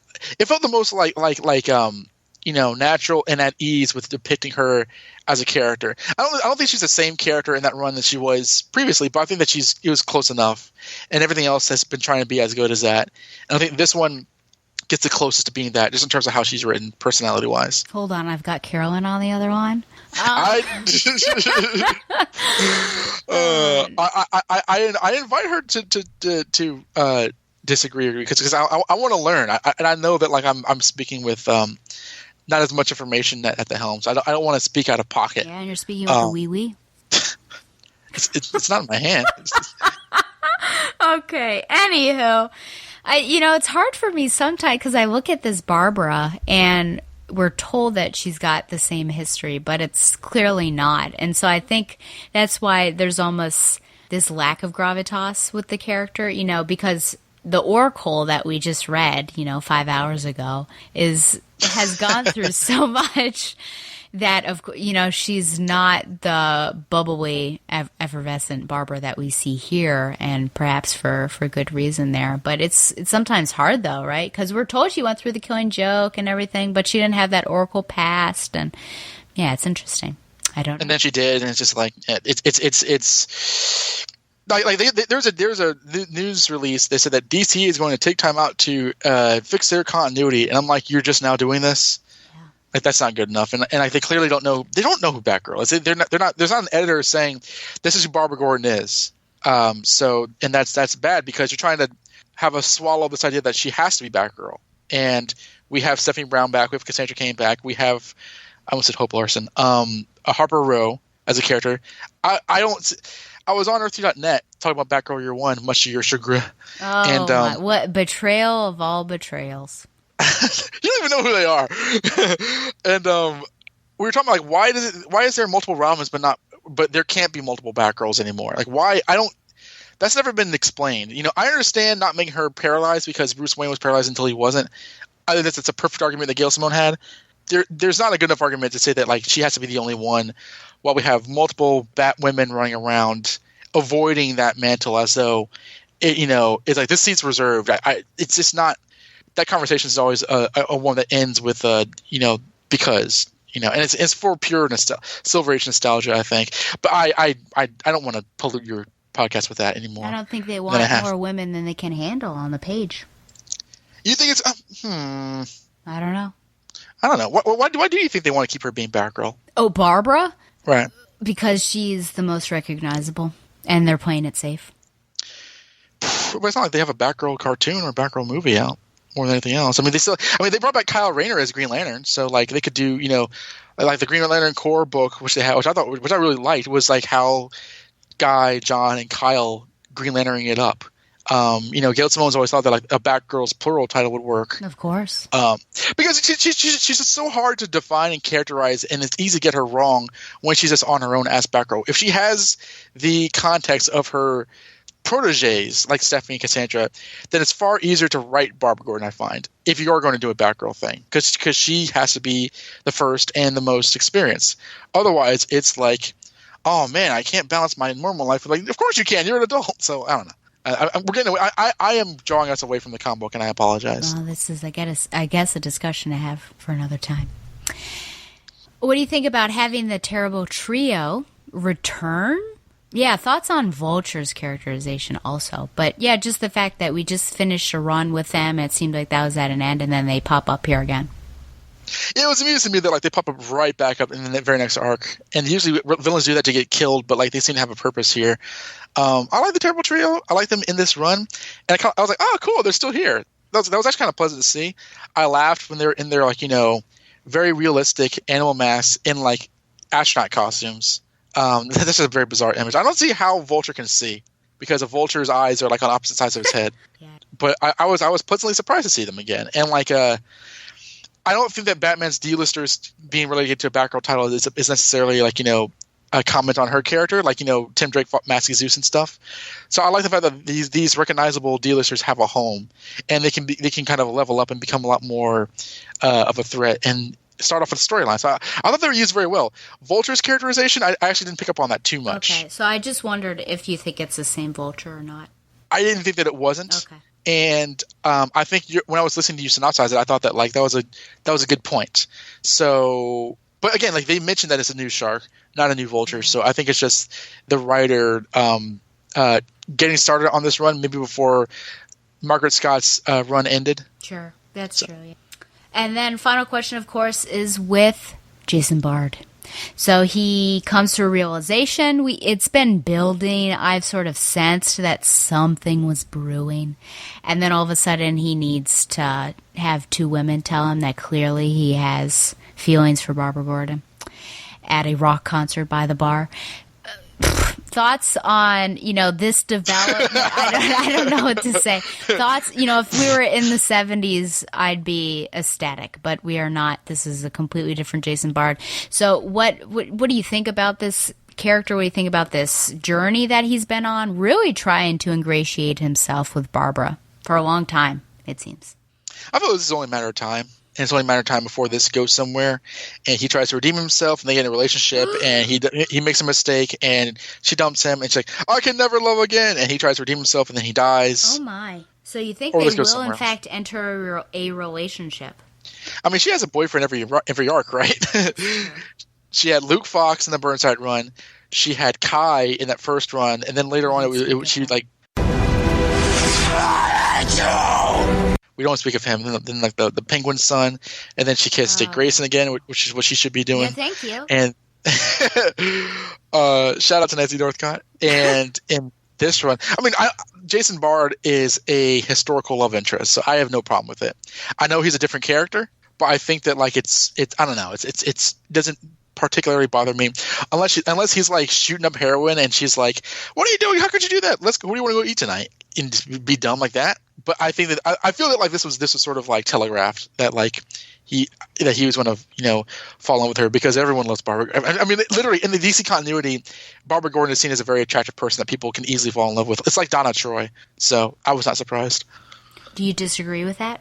Disagree with the fact that people. Do you think that she's not as easy to fall in love with as they portray? No, she's gorgeous, and she's very smart. And she is very athletic. Like, no, I think Barbara Gordon, I don't think she's like a banger supermodel knockout like Starfire, who really was a model, or let's say Vixen or Zatanna would be, or Wonder Woman. But I do think that like in terms of like a girl next door type, no, she's a dime. And I think that like it makes sense. I mean, I think that you know, it was implicit that Jason Todd had a crush on her when he was Robin, she was Batgirl. I think that, you know, there's been old stories where like, I mean, I'm not the Gams issue, but like, you know, villains have commented on how attractive she is. So I think that that's kind of a thing. It's like Nightwing's ass. You know, it's like one of those things that like that's kind of brought up in the continuity of the books that like, you know, man, Barbara Gordon can kind of get it, can't she? She's really hot. And I think that like because of her personality and her kind of, you know, go-getter characterization, I don't think Jason had a chance in terms of falling for her. That's too bad. I did ship them at one point. It was during Eternal. I thought. But when you say it's too bad, you're like you don't like seeing people. Chance, as you said. Oh, okay. Yeah. Okay. I mean, did you find it surprising that people might just naturally fall in love with her? No, but the way you presented it, it sounded like you were surprised. Oh no! I was kind of on the clock. It's kind of like if I was Cyborg saying it's about time. Oh boy, or that lady at Wild Cards. Yes, my favorite episode.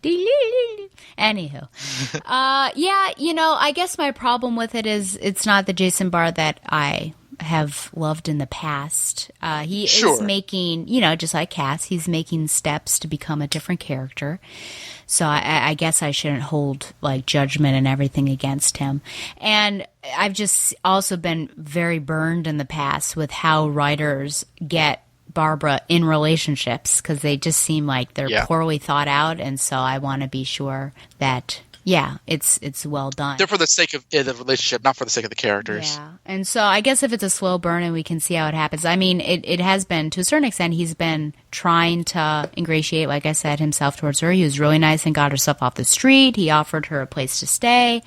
So we'll see. But I don't want her, because she's kind of warming up to him. I mean, she was very cold. She was like hateful, cold. She's kind of warming up to him. So I hope that it'll be a little bit and maybe it'll have some legs. But yeah, I guess we'll see. She has a tendency in this Rebirth era to fall for guys that she thinks can be redeemed with Kai and stuff. Not so much with Dick Grayson. That's not what fuels a relationship. But I think she has a tendency for projects. Isn't that like a dangerous thing? Aren't we told not to do that in real life? Yes. Interesting. I guess it's a superhero thing. But yeah, they've been bad guys. So he could have a crush on her, and she could not. It could be unrequited. That would actually be more interesting. Yeah. Yep. Well, I miss Detective Nick back in the Stephanie Brown Batgirl run. Oh yeah, he was so hunky. Well, and it was just cute. The repartee. Well, this is the first issue out with Castellucci. So what do you think? I think it's well done. I think the writing's all good. It doesn't grate on me. I don't find it to be pretentious because I'm such a great writer. I think that like Killer Moth's you're just a girl thing. Even in 2019, I know that I'm not saying that there are no sexist men. God knows they're not. But that feels a little too stupid for him. Because she's not just ogre. She's a Bat Family member. She's been around for years. So that feels like her underestimating him. It feels just a little bit I don't know if I would write that. But otherwise, I really don't have any problems with this. I think it's an intriguing storyline. I think that Barbara's written well. I feel that this storyline is not trying to flex some muscle in terms of this is the problems that she's dealing with in the here and now. It feels very. This is a superhero comic, and this is what she's doing. This is her character. So I think the supporting cast is interesting. So yeah, no. I think this is the first issue because I had problems with the first issue of Burnside run, the first Batgirl issue of a new run where nothing really jumped out to me as problematic, and I'm happy to see that. Yeah, I think it plays it pretty safe. I'm going to reserve, I think, judgment until we get a little farther along into what this happens. The Oracle tease, that's, I think, my main, we've got to do this sort of thing again. And I just wonder what it will pay off to, I don't know. I guess I just wish it were never this side identity, but it actually, or, this other thing that's out there, but it was actually pulled back into Barbara's history, but I guess we'll see. But yeah, writing wise, I didn't, cringe at anything that was being said, and I will keep optimistic as to what this run will do. So isn't that nice? Being optimistic? Well, also I read that and nothing bothered me. It's like reading current Spider-Man. It's honestly like man, that was pretty good, and nothing got on my nerves. Well, when you're attached to these characters and you've been burned so many times before, it's you go up, you wear your chainmail bikinis, and you prepare for battle. And you're like, shout out to Wally West. shout out. Oh no, are you talking about Heroes in Crisis? I'm talking about Heroes in Crisis. Yes, that rent the DC fandom asunder, and Tom King knew it. He probably did know it was about to happen. Well, what would you give this out of 10? Give the last issue a 7. This is a 7.5. I would agree, I think, and give it a 7.5, which is a little lower than the other one, but just to get my feet a little warm as to what's happening here. So, okay.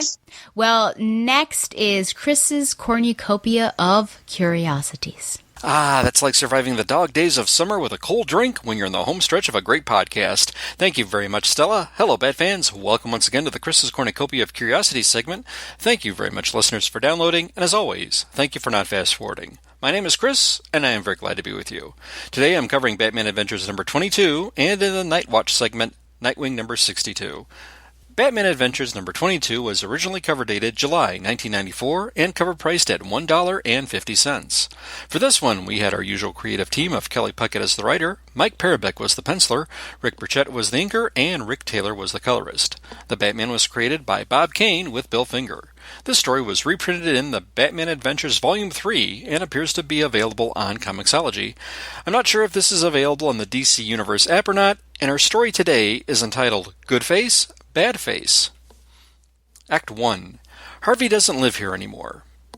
By tricking a guard with a made-up double in a bed, Two-Face tricks a guard and escapes from his cell. The Joker tries to convince Two-Face to let him out as well, but he loses the coin toss and he's reminded by Two-Face not to call him Harvey. Later, at Wayne Manor, a weary and unshaven Bruce Wayne listens to audio tapes of Harvey's psychiatric reports. Alfred tells Bruce he must rest, to no avail. Meanwhile, at Gotham State Penitentiary, Two-Face stages an explosion and, disguised as a fireman, breaks out a man that Harvey Dent helped send to prison in order to form a gang. And, back in the Batcave, Batman thinks Two-Face is halfway there. Act 2. Nor iron bars a cage. Batman goes to Gotham's other prison, but Two-Face is already there. And, in a secondary control room, Two-Face opens cell doors and prisoners attack Batman. Batman takes them out with his fists and gas bombs. Commissioner Gordon and the GCPD officers capture some escapees, and Two-Face is seemingly captured. But Batman knows that he's a double, and he confronts the real Two-Face in a guard tower. Batman has Two-Face's gun, but Batman has Two-Face's coin, and he says he can't decide anything on his own, and he needs the coin to do so. Two-Face collapses in a mental breakdown, and Batman, knowing that Two-Face will get another coin, keeps the one he has as a souvenir. The end. Okay, for my notes for this one, it is appropriate that Two-Face appears in issue number 22. Two-Face crossing paths with the Joker during an escape would be reminiscent of similar incidents that would happen twice in the 1970s, once in the Joker, number 1, and again in Batman number 258. Names of the escaped gang members are plays on words of comics professionals, such as Tim Bruce for Bruce Timm and Pasty Marco for Martin Pasco. All little nice touches. As for the story itself, well, for me, this one never quite gets off the ground. Two-Face never fully realizes his plan, nor fully assembles his gang, and what gang he assembles takes a little bit too much of the story. And speaking of the second gang, they're drawn not in their prison uniform garb, but in civilian clothing, seemingly after their escape, and I ask myself how. The artwork, though, is very good. In particular, there's a splash page of Two-Face that seemingly scares the Joker, and when a prison guard shines a flashlight on Batman. It's really the artwork here that's the high point of this issue that, for me, left me wanting twice as much. If 5 out of 10 is an average score for a book, I'm giving Batman Adventures number 22 6 out of 10 bats. Now, for everyone's favorite segment within a segment, Night Watch, where I review the current Nightwing title from a shipper's perspective. Nightwing number 62 is cover dated September 2019 and is a Year of the Villain, the Author crossover. Well, after not being present in the previous issue, Rick Grayson's current love interest B not only appears on the cover with Rick's arm around her as they walk down the street, and not only does Rick reveal to be his role in the current Nightwings and that he was the original Robin to her, but they are later seen in bed together, seemingly nude. Yowza! Bad news for Babs and Dick shippers out there, but if there are any B fans out there, this issue is a major milestone for you. So, for Nightwing number 62, this is a major, repeat, major shipper alert. This concludes this edition of Night Watch. Listeners, don't forget Stella can also be found on the Required Reading podcast. I'd like to give a shout out to my friends the Sutherlands. Be sure to check out the Whirler Worlds, Trucker Talk, Xenozoic Xenophiles, Sensational Sleuths, Fantastic Fantasies, and Convention Correspondence podcasts. Listeners, you can also find me on Twitter at BTO Batbooks. That's BTO as in Batgirl to Oracle and Batbooks for Beginners. The Batbooks for Beginners podcast is another podcast that I can be found on that I co-host with my pal Jerry, where we examine and review trade paperbacks and collected material of Batman or related characters. You can also find us talking about independent comics, other titles, movies, and whatnot on the Professor Frenzy show. Please check out those if you're not doing so already. Please feel free to leave any comments for myself on this segment or for the podcast on the TBU website, and please consider giving us a good review over on iTunes. If you'd like to lend your support to the Batman Universe website that has news, articles, editorials, and a fine family of podcasts, you can make a donation on Patreon or a one-time donation by PayPal by following the links on the Batman Universe website homepage. Thank you very much for your support. Will Chris ever cover Batman Adventures Annual number 1? And if so, when? What pretty poisonous person appears in Batman Adventures number 23? Who can possibly persuade to aid him for a much-needed antidote? Don't fail to listen to the next podcast where the answers to these perennial, perpetual, pertinent, persistent, poker-faced, perplexing, petite peculiars will be perceived next time.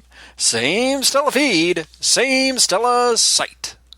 Oh, that's like dipping into a full bowl of ice cream and not getting freezer burn in your brain.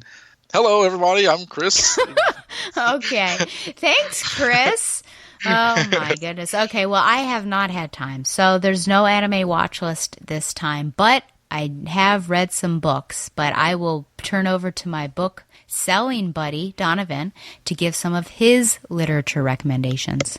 For this episode, I shall recommend, as I remove the gift that Stella got me, The Power by Naomi Alderman, which is like right up from my to-read pile right here.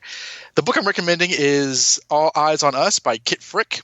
It is a YA romantic thriller where there are two couples, a kind of like golden power couple in seniors in high school, and another school, a girl-on-girl couple, a Yuri couple, as it were.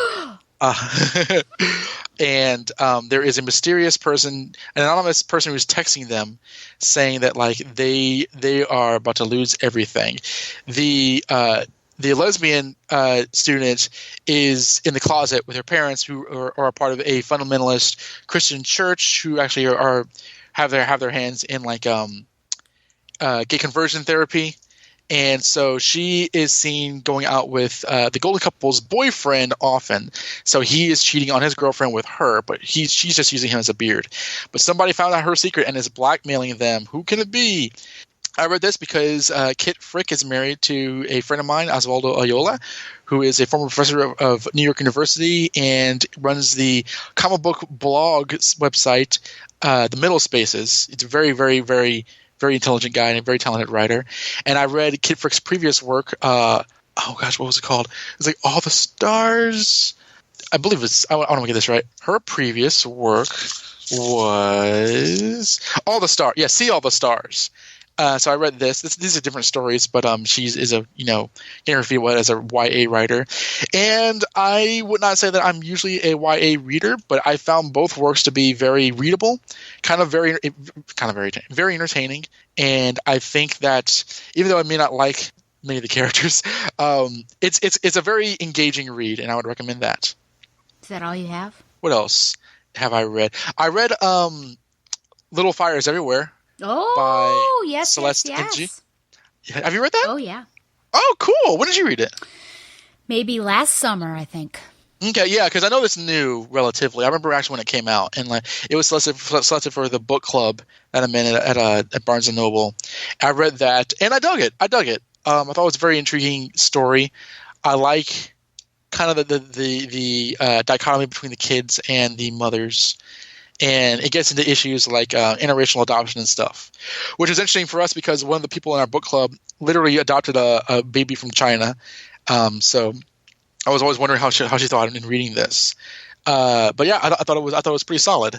And what else should I recommend? Oh, I know what I can remember. I've been reading this for months, and it's not a very long book, but like I've been pretty busy. So I've been reading EC Comics, Race, Shock, and Social Protest by Kiana Whitted. She writes about EC Comics in the 50s, around the time of the Senate hearings in which the Comics Code of Authority was brought in after Frederick Wortham said that comics were contributing to juvenile delinquency. And EC Comics was a company which did a lot of horror magazines, a lot of war magazines, and people were saying these are too violent and too awful for kids, but surprisingly, they were very, very, very socially progressive. And so if you follow my Instagram account, you would see me post excerpts from the book, including some images of old school EC Comics, talking about racism and talking about like science fiction, how race would be in the future. And it's a terrific read that I would very much recommend. So I recommend those 3 books. Okay. I won't recommend anything that would go against your first recommendation. Because I've read two interesting nonfiction books about things, but I've decided to not keep those. Do not recommend them publicly. East of Eden by John Steinbeck was my European read. In his journal, Nobel Prize winner John Steinbeck called East of Eden the first book, and indeed it has the primordial power and simplicity of myth. Set in the rich farmland of California's Salinas Valley, this sprawling and often brutal novel follows the intertwined destinies of two families, the Trasks and the Hamiltons, whose generations helplessly reenact the fall of Adam and Eve and the poisonous rivalry of Cain and Abel. Steinbeck's quickly becoming potentially my favorite author. I'm almost interested in reading all of the things that he's written. But this was very engaging and some terrible characters in there. And I go in now with any of Steinbeck's books expecting it to not necessarily have a happy ending, but to see some beauty in the different things. And so this one is similar to that. Then I read all of Strangers in Paradise. I thought it would take me the whole summer, but it took me 4 weekends. Yes, this is by Terry Moore. So volumes 1 through 19. Tom Panarese has very graciously lent me his XXV. I have yet to read. I'll read that tomorrow. The story talk about Yuri, am I right? The story primarily concerns the difficult relationship between two women, Helen Francine Peters, referred to as Francine throughout the series, and Katina Marie Kachu-Chuvansky and their friend David. I know. And their friend David Keene, I'll say. Francine considers Kachu her best friend. Kachu is in love with Francine. David is in love with Kachu. A relationship with Kachu herself is deeply conflicted over. The love triangle, which later expands into a love rectangle with the introduction of Casey Bullock, who marries Francine's ex-boyfriend Freddie Femer, terrible character, and later divorces him in order to pursue both David and Kachu, alternates with the mystery and intrigue regarding Kachu's past as an underage lesbian hooker, and the Parker Crime Syndicate, run by David's lesbian sister Darcy. The Parker girls work for the shadowy Big Six organization, an international crime syndicate with influence over the world of politics. Parker girls are highly trained women used by organized crime to control, manipulate, spy upon, and ultimately kill men and women in positions of power and authority for the Big Six. The entire time, I kind of knew about these people, and as a shipper, I was like, okay, I'll just wait. And, first you're getting to know the characters, and then you're like really invested in the characters, and then I'm just waiting for the characters to get together. And so at one point I texted Tom and said, can you just tell me when it's going to happen? And he said volume 19. And I was like, you've got to be kidding me. I have to get through all of this until they're finally together. And it's true. I mean, it's my gosh, it's frustrating. Some of the things that happen. I mean, Kachu does something that's like, why did you do that kind of thing? And but ups and downs. You think it was like a straight romance, but it's not. It's got these political intrigues. It's got some suspense and everything. And I'm just now, at the fact that anything that Terry Moore does, I'm going to absolutely love. So there you go. I finally read Strangers in Paradise. That's awesome. I read that many years ago, not the whole series, but I remember reading I think a trade at a bookstore, and I don't really remember it too well. But I remember really liking it. JR's read that too. Yes, I remember he was a big fan. Yeah, I should read. It's a solid series. I am currently reading the second part of this little trilogy here. I'll start with the first part, The Rosie Project by Graham Simsian. The Art of Love is Never Science. Meet Don Tillman, a brilliant but socially inept professor of genetics who's decided it's time he found a wife. In the orderly, evidence-based manner with which Don approaches all things, he designs the Wife Project to find his perfect partner, a 16-page scientifically valid survey to filter out the drinkers, the smokers, the late arrivers. Rosie Jarman possesses all these qualities. Don easily disqualifies her as a candidate for the Wife Project, even if she is quite intelligent for a barmaid, as he says. But Don is intrigued by Rosie's own quest to identify her biological father. When an unlikely relationship develops as they collaborate on the Father Project, Don is forced to confront the spontaneous whirlwind that is Rosie, and the realization that despite your best scientific efforts, you don't find love, it finds you. And that leads into the book I'm currently reading, which I will finish today, The Rosie Effect by Graham Simsian. Don sets about learning the protocols of becoming a father, but his unusual research style gets him into trouble with the law because he was watching kids at a playground and videotaping them. Fortunately, his best friend Jean is on hand to offer advice. He's left Claudia and moved in with Dawn and Rosie. So that's that. Yeah, so it's clear that Dawn is like somewhat on the spectrum, or at least Asperger's, and so reading him is like, it's almost robotic, but it's like hilarious, and anything hijinks ensue constantly with Dawn, and but it's also very sweet and everything. And there's a third one, but I have yet to, I'm on hold at the library. The final thing I read was Master and Apprentice by Claudia Gray, which was recommended by Carolyn Coca. A Jedi must be a fearless warrior, a guardian of justice, and a scholar in the ways of the Force. But perhaps a Jedi's most essential duty is to pass on what they have learned. Master Yoda trained Dooku, Dooku trained Qui-Gon Jinn, and now Qui-Gon has a Padawan of his own. But while Qui-Gon has faced all manner of threats and danger as a Jedi, nothing has ever scared him like the thought of failing his apprentice. And then it does go on.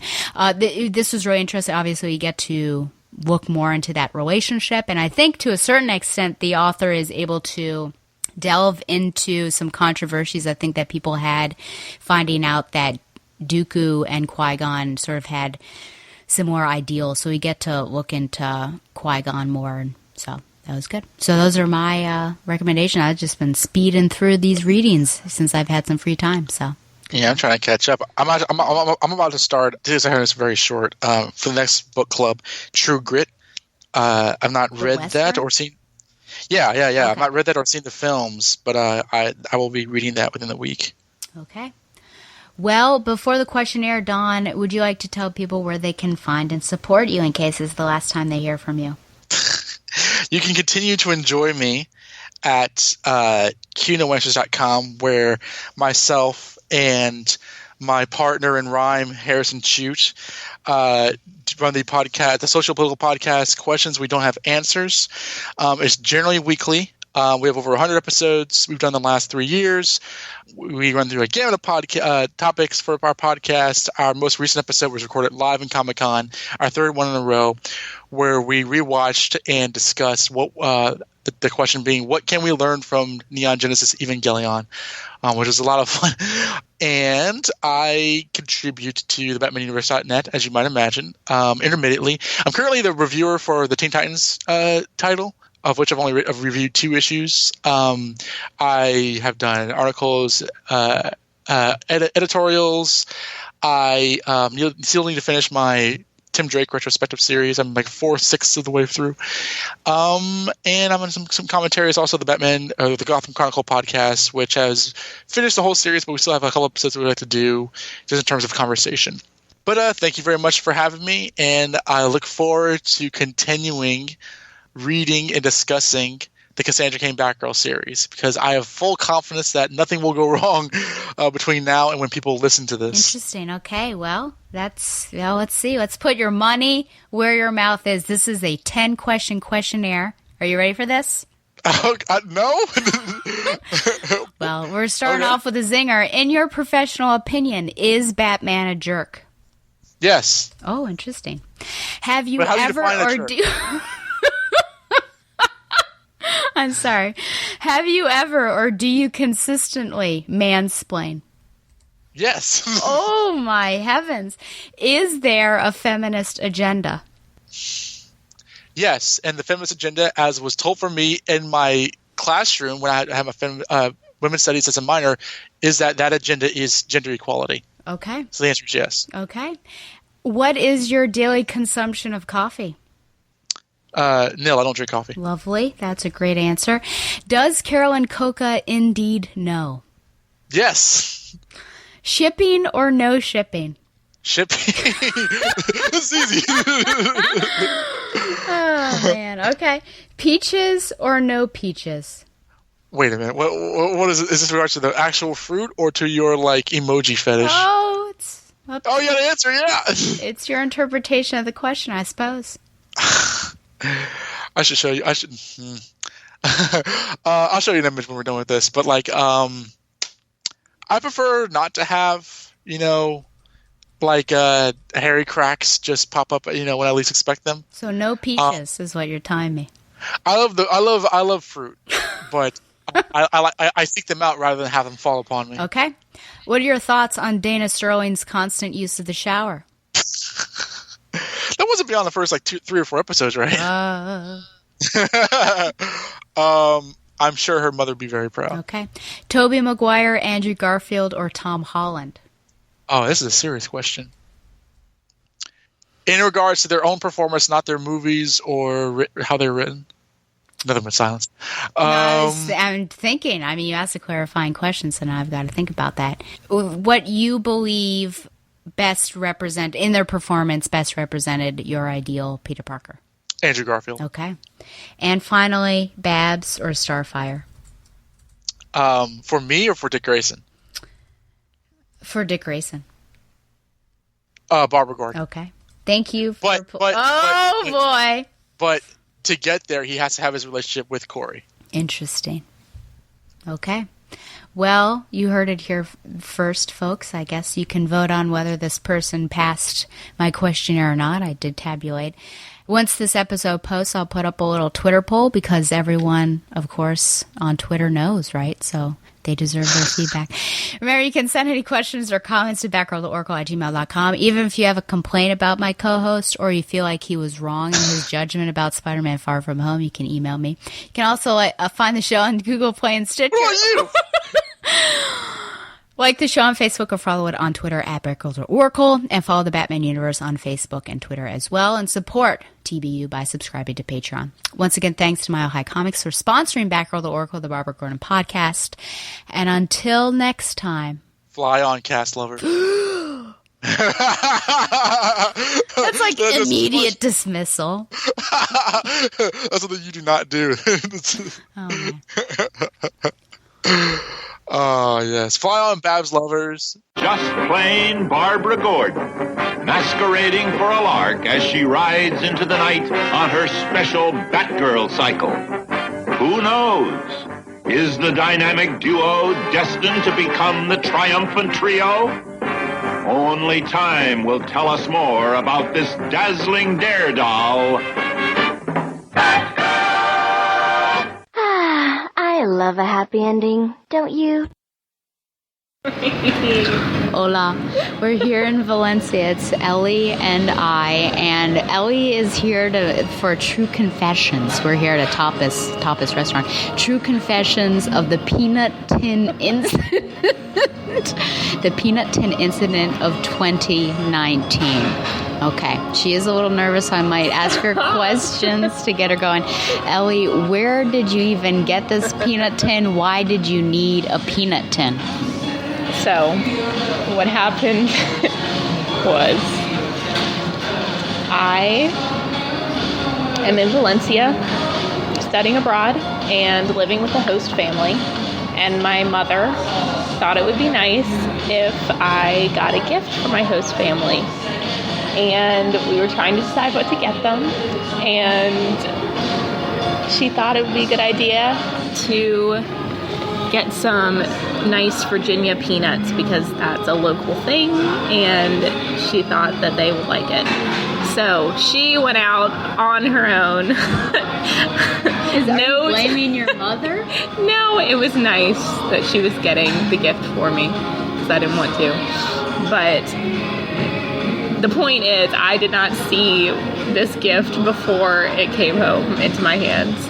And so she came home with this giant tin of peanuts. I don't know how to describe the size of it. What would you say? You saw it. I guess it's the size of like a Folgers coffee, like old-time tin with the coffee beans. Yes. It's what's big. the weight? It is 3 pounds. 3 pounds. With all of the peanuts in it. Detail to remember. 3 whole pounds. So packing, it came time to pack. Where did you pack the peanuts? I packed the peanuts in the suitcase.